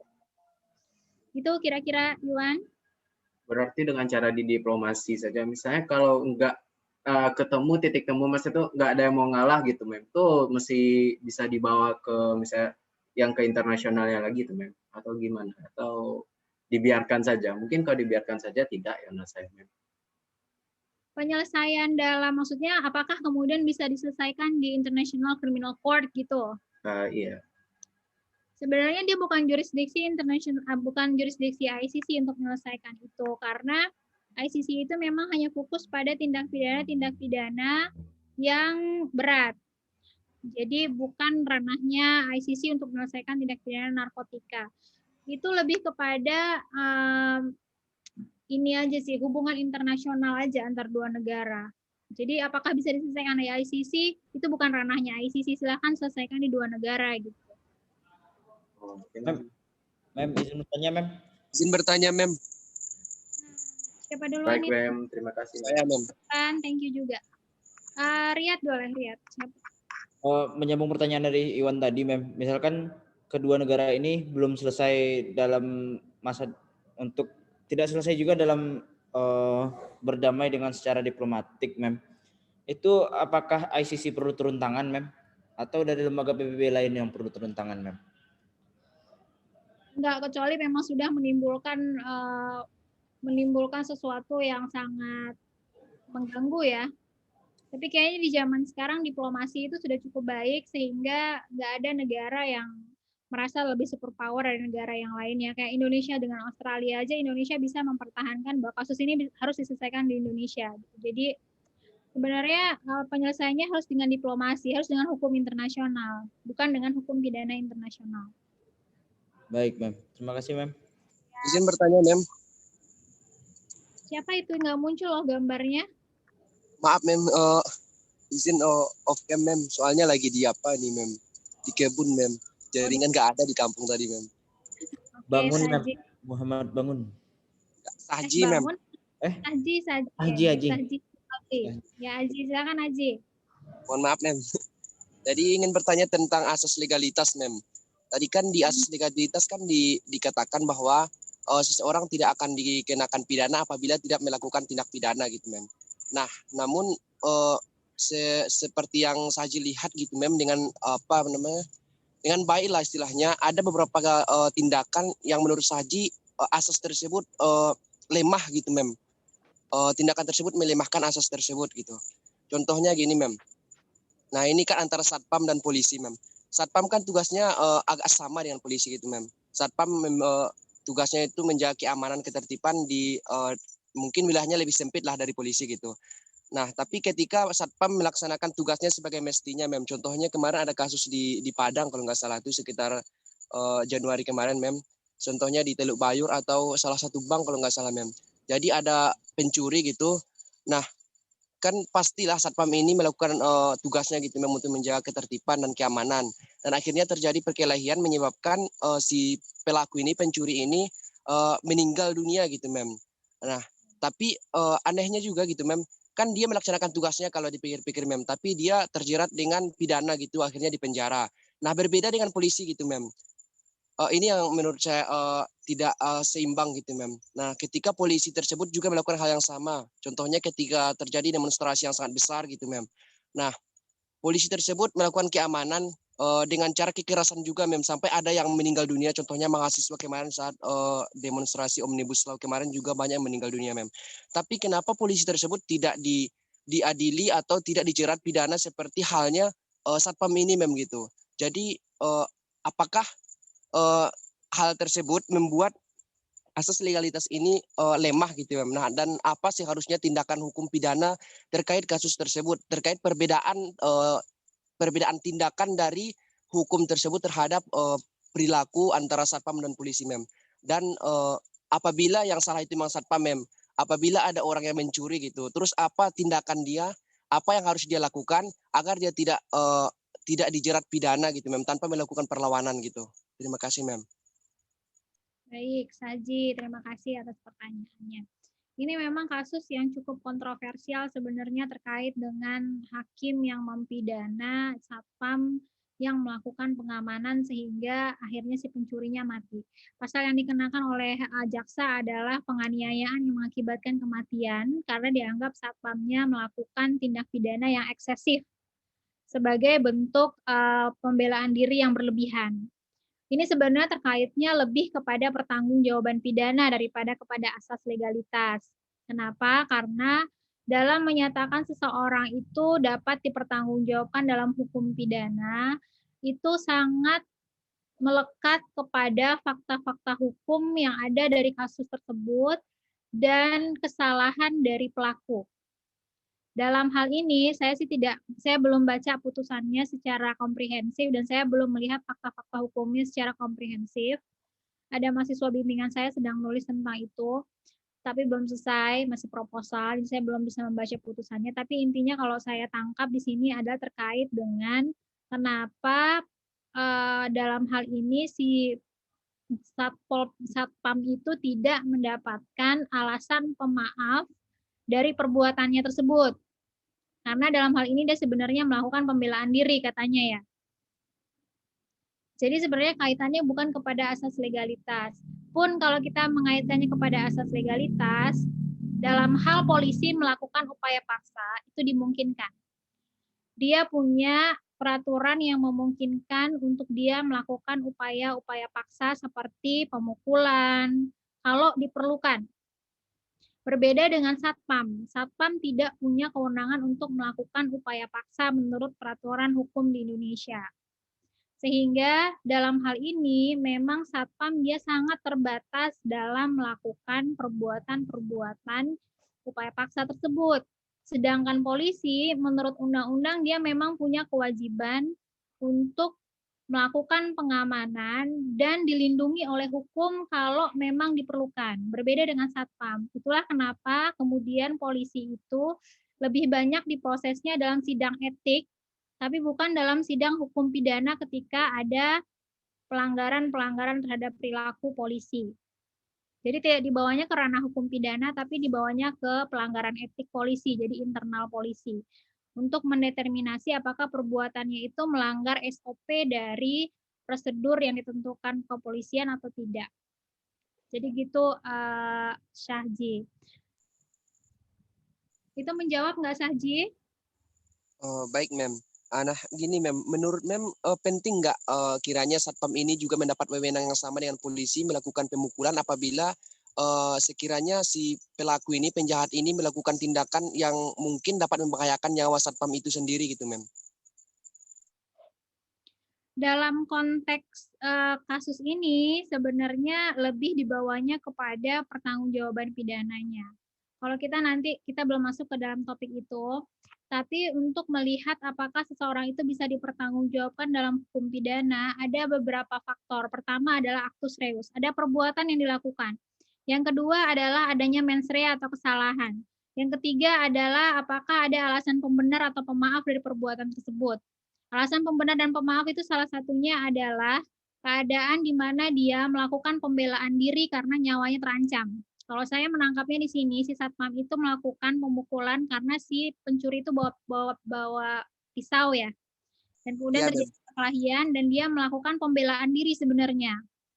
Dalam hal ini sebenarnya itu merupakan alasan pemaaf atas kesalahannya, sehingga seharusnya dia bisa dimaafkan dalam hukum pidana. Sehingga kalau pertanyaannya adalah apakah Satpam juga perlu diberikan kewenangan seperti polisi untuk dapat melakukan upaya paksa, saya sih tidak setuju. Karena Satpam itu dia lebih kepada proses pengamanan di tempat tertentu. Kalau dia punya kewenangan sebesar polisi, bisa jadi terjadi abuse of power yang kemudian justru merugikan masyarakat. Menurut saya sih seperti itu. Makanya kalau Satpam kan tidak diberikan pistol, sedangkan polisi bisa menggunakan pistol kan dalam melakukan tugasnya. Satpam itu kan cuma dikasih pentongan doang. Sehingga memang kewenangannya sebatas seitu aja, melakukan pengamanan secara teritorial. Kalau memang dia butuh bantuan dari polisi, dia bisa memanggil polisi sebenarnya. Gitu, Saji. Baik, Mem. Terima kasih, Mem. Oke, Saji, thank you juga untuk Mem. Mohon maaf, boleh bertanya lagi, Mem? Oke, baik, Mutia. Mem, saya juga ingin bertanya, Mem. Izin bertanya mengenai tadi kan kita membicarakan tentang analogi di sistem civil law ya, Mem. Kalau analogi di sistem common law berarti tidak dilarang ya, Mem? Karena dia kan kalau misalnya hakim belum punya misalnya ada kasus baru, Mem, belum ada kasus sebelumnya, berarti kan masih si hakimnya akan menentuin yang baru gitu, Mem. Membuat putusan baru jadinya, Mem. Saya nggak bisa dengar loh suaranya Mutia. Yang lain bisa dengar nggak? Kresek-kresek, Mem. Tidak, Mem. Kresek-kresek, iya, kresek-kresek. Enggak terdengar, Mem. Sudah terdengar, Mem? Nah, ini udah. Jadi kan kita tadi membahas tentang analogi di sistem civil law. Di asas legalitas analogi tidak diperbolehkan.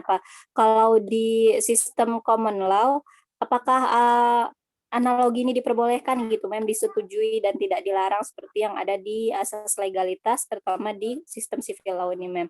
Terus yang kedua, Mem, kenapa kendaraan yang tadi kita bicarakan kapal dan pesawat itu tidak termasuk kepentingan negara seperti pada asas nasionalitas pasif, ya, Mem, gitu. Kenapa nggak termasuk dalam asas nasionalitas pasif, tapi malah masuk ke asas teritorial gitu, Mem? Oke, baik. Pertanyaan yang pertama terkait dengan bagaimana negara-negara common law memandang tentang analogi dalam menerapkan hukum. Berbeda dengan konteks civil law, di negara common law, dia disebut juga dengan judgment law. Jadi yang membuat hukum itu memang adalah hakim. Hakim yang kemudian putusannya menjadi preseden yang diikuti oleh hakim-hakim berikutnya. Jadi kayak contohnya kasus marital rape. Tahun 90-an itu belum ada marital rape di Inggris. Kemudian ada seorang perempuan yang mengadukan kasusnya bahwa dia diperkosa oleh suaminya. Menurut konteks hukum pidana di Inggris pada zaman itu, pemerkosaan itu adalah laki-laki yang memaksakan hubungan seksual kepada perempuan yang bukan pasangannya. Namun dalam kasus ini hakim menyatakan terjadi marital rape karena memang perempuan itu merasa dipaksa oleh suaminya untuk melakukan hubungan seksual karena suaminya lagi mabok. Sehingga dia sebenarnya nggak mau, tapi dipaksa sama suaminya. Hakim pada saat itu memutuskan bahwa terjadi tindak pidana pemerkosaan oleh suami kepada istrinya. Sehingga Inggris, negara-negara common law memiliki prinsip bahwa hakim itu bisa membuat tindak pidana baru. Jadi apakah analogi itu dimungkinkan di negara dengan background common law? Bisa, karena memang yang membuat hukum itu adalah hakim. Jadi hakim dimungkinkan untuk membuat tindak pidana baru. Salah satu tanda bahwa terjadi analogi adalah hakim menafsirkan suatu peraturan dengan membentuk ketentuan yang baru. Nah, itu tandanya terjadi analogi. Kayak tadi, pemerkosaan itu adalah tindak pidana yang dilakukan kepada seorang perempuan. Jadi kalau kita lihat pasal 285,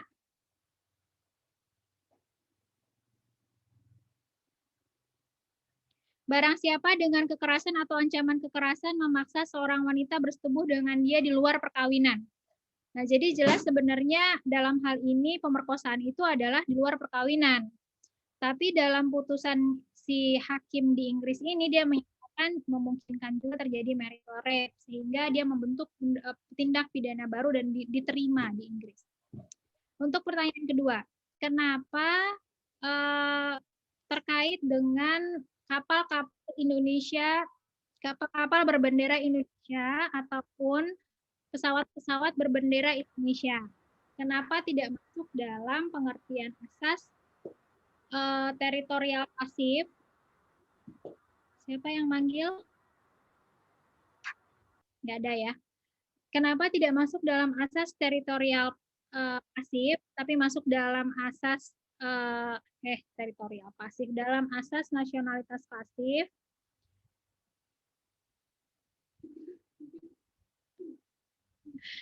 Karena memang teritorial Indonesia itu diperluas sampai kepada kapal-kapal Indonesia dan pesawat Indonesia. Bisa juga kita menyatakannya seperti bisakah dia dimasukkan juga ke dalam asas nasionalitas pasif yang berarti kepentingan Indonesia ada di situ yang dilanggar gitu ya. Bisa aja, cuman kan secara eksplisit kan kita bilang tadi bahwa asas hukum pidana itu haruslah lex serta dan lex stricta. Sebenarnya penggolongan dia masuk ke dalam asas nasionalitas pasif dan aktif itu hanyalah penggolongan dibuat oleh ahli hukum aja.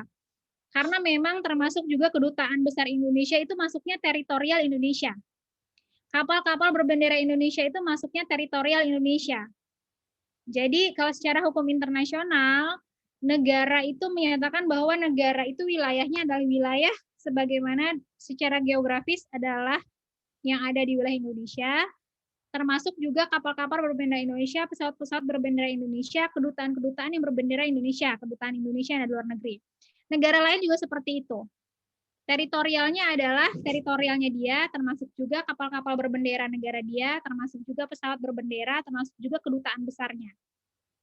Gitu. Jadi memang secara internasional teritori suatu negara itu termasuk adalah pesawat-pesawat ataupun kapal-kapal berbendera Indonesia. Makanya dia masuknya ke dalam asas teritorial, bukan masuk ke dalam asas nasionalitas pasif, bukan termasuk dalam kepentingan negara Indonesia yang dilindungi di situ. Meskipun sebenarnya dia bisa aja, tapi itu hanya pengelompokan oleh para ahli aja, Mutiara, dan itu sudah diterima secara internasional seperti itu. Baik, terima kasih. Oke, Mutia, thank you juga. Baik. Izin bertanya, Bu. Boleh bertanya, Mem. Siapa itu ya? Fikri. Fikri Salim, silakan Fikri. Iya. Iya, Bu. Kan tadi yang dimaksud geografis itu wilayah negara itu, terus kapal-kapal dan pesawat yang berbendera negara Indonesia misalnya, sekaligus kedutaannya. Gimana kalau misalkan ada tindak pidana yang dilakukan di pesawat, contohnya Garuda Indonesia, tetapi penumpangnya itu warga negara kira-kira, apakah yang diberlakukan itu hukum Indonesia atau hukum dia sendiri, di hukum di negara asal pelakunya? Oke. Ya, misalnya begitu. Teritorinya adalah teritori Indonesia, pesawat Indonesia. Korbannya adalah korbannya dari Inggris. Pelakunya adalah orang Belanda. Nah, lo pusing kan? Belanda bilang dia punya jurisdiksi, Inggris bilang dia punya jurisdiksi karena korbannya orang Inggris, Indonesia bilang dia punya jurisdiksi karena itu adanya di teritori Indonesia.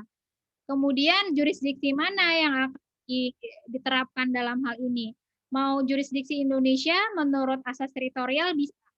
Menurut Belanda kepentingan Belanda tadi pelakunya ya, pelakunya orang Belanda. Secara nasionalitas aktif Belanda punya jurisdiksi. Pasti punya karena Indonesia kan KUHP-nya KUHP Belanda, nyontek Belanda. Berarti pasti di ketentuan ini juga ada di Belanda. Kemudian Inggris, yang mana korbannya orang Inggris, dia bilang secara nasionalitas pasif kepentingan Inggris juga dilanggar di sini. Yang mana yang prevail? Kalau kita lihat dari asas-asas tadi, yang paling prevail adalah teritorial. Jadi dalam hal ini biasanya yang diberlakukan adalah jurisdiksi Indonesia. Kenapa? Karena saksi-saksi itu kan biasanya pramugarinya orang Indonesia. Kemudian saksi-saksi yang lain, karena pesawat Indonesia, kemudian saksi-saksinya banyak orang Indonesia. Jadi kalau kita lihat, di antara asas-asas yang tadi, pertama asas legalitas yang paling utama, tapi untuk asas keberlakuan terkait dengan tempat dan juga orang, itu biasanya yang prevail adalah tempat atau teritori. Gitu, Fikri.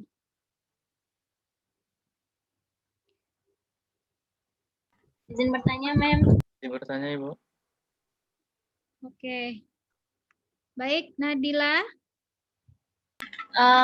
Ini berkaitan dengan yang itu tindakan pidana yang dilakukan orang Indonesia, tapi melakukan tindak pidana berat di luar negeri. Misal seperti dia itu mendapatkan hukuman eksekusi mati, Mem. Apakah orang tersebut, dia kan warga negara Indonesia, boleh meminta perlindungan dari negara asalnya? Boleh aja, kalau mau minta perlindungan boleh aja. Kan sering gitu kalau di Indonesia akhirnya TKI Indonesia di Arab Saudi diproses melakukan pembunuhan di Arab Saudi.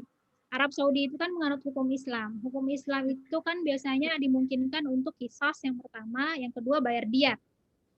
Pernah waktu itu di Indonesia harus membayar diat sangat besar untuk menebus warga negara Indonesia. Akhirnya dia dibebaskan, sehingga mendapatkan pemaafan dari keluarga korban. Jadi dimungkinkan bahwa proses itu meminta bantuan kepada pemerintah Indonesia. Tapi itu tergantung kepada pemerintah Indonesia apakah kemudian memberikan perlindungan atau tidak. Kalau misalnya memang menurut pemerintah Indonesia terdapat kesalahan yang nyata dari si pelaku, biasanya pemerintah Indonesia tidak akan memberikan bantuan. Itu Nadila. Ya, Mem, mohon maaf tadi pas ambil absen Nadila itu Mem nggak hadir, Mem. Oke, Nadila. Ya, makasih ya, Mem. Yes. Baik, ada lagi yang mau bertanya? Izin bertanya, Ibu. Baik, terakhir ya. Siapa ini? Andri, Ibu. Oh ya, Andri, silakan. Pertanyaan Andri terkait hampir sama seperti pertanyaan Fikri tadi, cuman ini agak sedikit beda, Ibu. Sebagaimana yang pasal 4, butir 4 tadi, Ibu, tentang pasal 4 itu kan sendiri kan tentang ketentuan pidana yang ada di Indonesia itu diberlakukan bagi setiap orang yang melakukan di luar Indonesia. Yang butir 4-nya itu yang dimana tentang pembajakan kapal atau pesawat itu, Bu. Lantas bagaimana apabila ada asas universalitas dari negara-negara lain, Bu? Apakah kasus tersebut akan berlandaskan jurisdiksi dari Indonesia atau bagaimana dalam penerapan kasus tersebut diadilinya, Ibu? Sedangkan ketentuan-ketentuan hukum yang berlandaskan asas universalitas dari setiap negara itu berbeda-beda, Ibu. Jadi bagaimanakah proses mengadilinya dan landasan manakah yang akan dipakai dalam mengadili kasus tersebut, Ibu? Oke. Baik, pada prinsipnya kalau kita bicara asas universal itu hanya memberikan deklarasi bahwa Indonesia sesuai dengan hukum internasional bahwa untuk pembajakan itu merupakan kewajiban setiap negara untuk memprosesnya. Jadi itu adalah statement Indonesia bahwa Indonesia akan melakukan pemeriksaan terhadap pembajakan yang terjadi di mana saja di dunia ini. Biasanya yang akan memiliki kepentingan terbesar adalah bendera di mana kapal itu dibajak. Kalau misalnya dia adalah kapal Singapura misalnya, maka yang punya kepentingan paling besar menyelesaikan perkara tersebut adalah negara Singapura. Kalau misalnya tidak diselesaikan oleh Singapura, kalau ternyata bajak lautnya adalah bajak laut Indonesia misalnya, maka Indonesia juga bisa melakukan pemeriksaan terhadap orang itu. Inti dari asas universal ini adalah untuk memastikan bahwa semua pembajakan yang ada di seluruh di dunia ini ada negara yang akan menyelesaikannya. Bahwa pembajak itu tidak akan lepas begitu saja. Jadi apakah Indonesia yang akan menyelesaikannya? Dipersilahkan. apakah kemudian Singapura yang akan menyelesaikannya, dipersilakan sepanjang ada orang yang memprosesnya. Karena proses hukum itu kan tidak murah, itu kan mahal. Maka negara yang akan menyelesaikannya biasanya adalah negara yang paling punya kepentingan besar dalam kasus tersebut. Itu Andre. Baik, terima kasih Bu. Baik, terima kasih untuk semuanya atas partisipasi dan atensinya hari ini. Semoga apa yang kita lakukan hari ini menjadi amal ibadah bagi kita semua. Saya tutup pertemuan kita ini dengan membaca hamdalah. Alhamdulillahirrahmanirrahim. Alhamdulillahirrahmanirrahim. Gimana Bu? Alhamdulillah. Mem, izin bertanya, Mem. Apa boleh minta KUHP yang tadi, Mem? Kamu cari aja di internet banyak. Bu, Astaga. punya saya kok tanda tanya ya Bu. Kenapa? Nggak bisa diisi. Absennya emang nggak bisa karena saya Di Island dan kemarin. emang bangun masuk kemarin. Gimana Bu? Siapa Fikri ya? Iya, Fikri, Bu. Fikri Bu, Fikri ya. Iya, nanti dibenerin ya, Fikri ya. Oke ya. Iya, saya kemarin masuk, tapi pas sit ada tanda ya. Oke, nanti saya perbaiki. Baik, saya end meeting for all. Sehat-sehat semuanya. Assalamualaikum. Oke, thank you very much, ma'am. Assalamualaikum. Terima kasih Bu.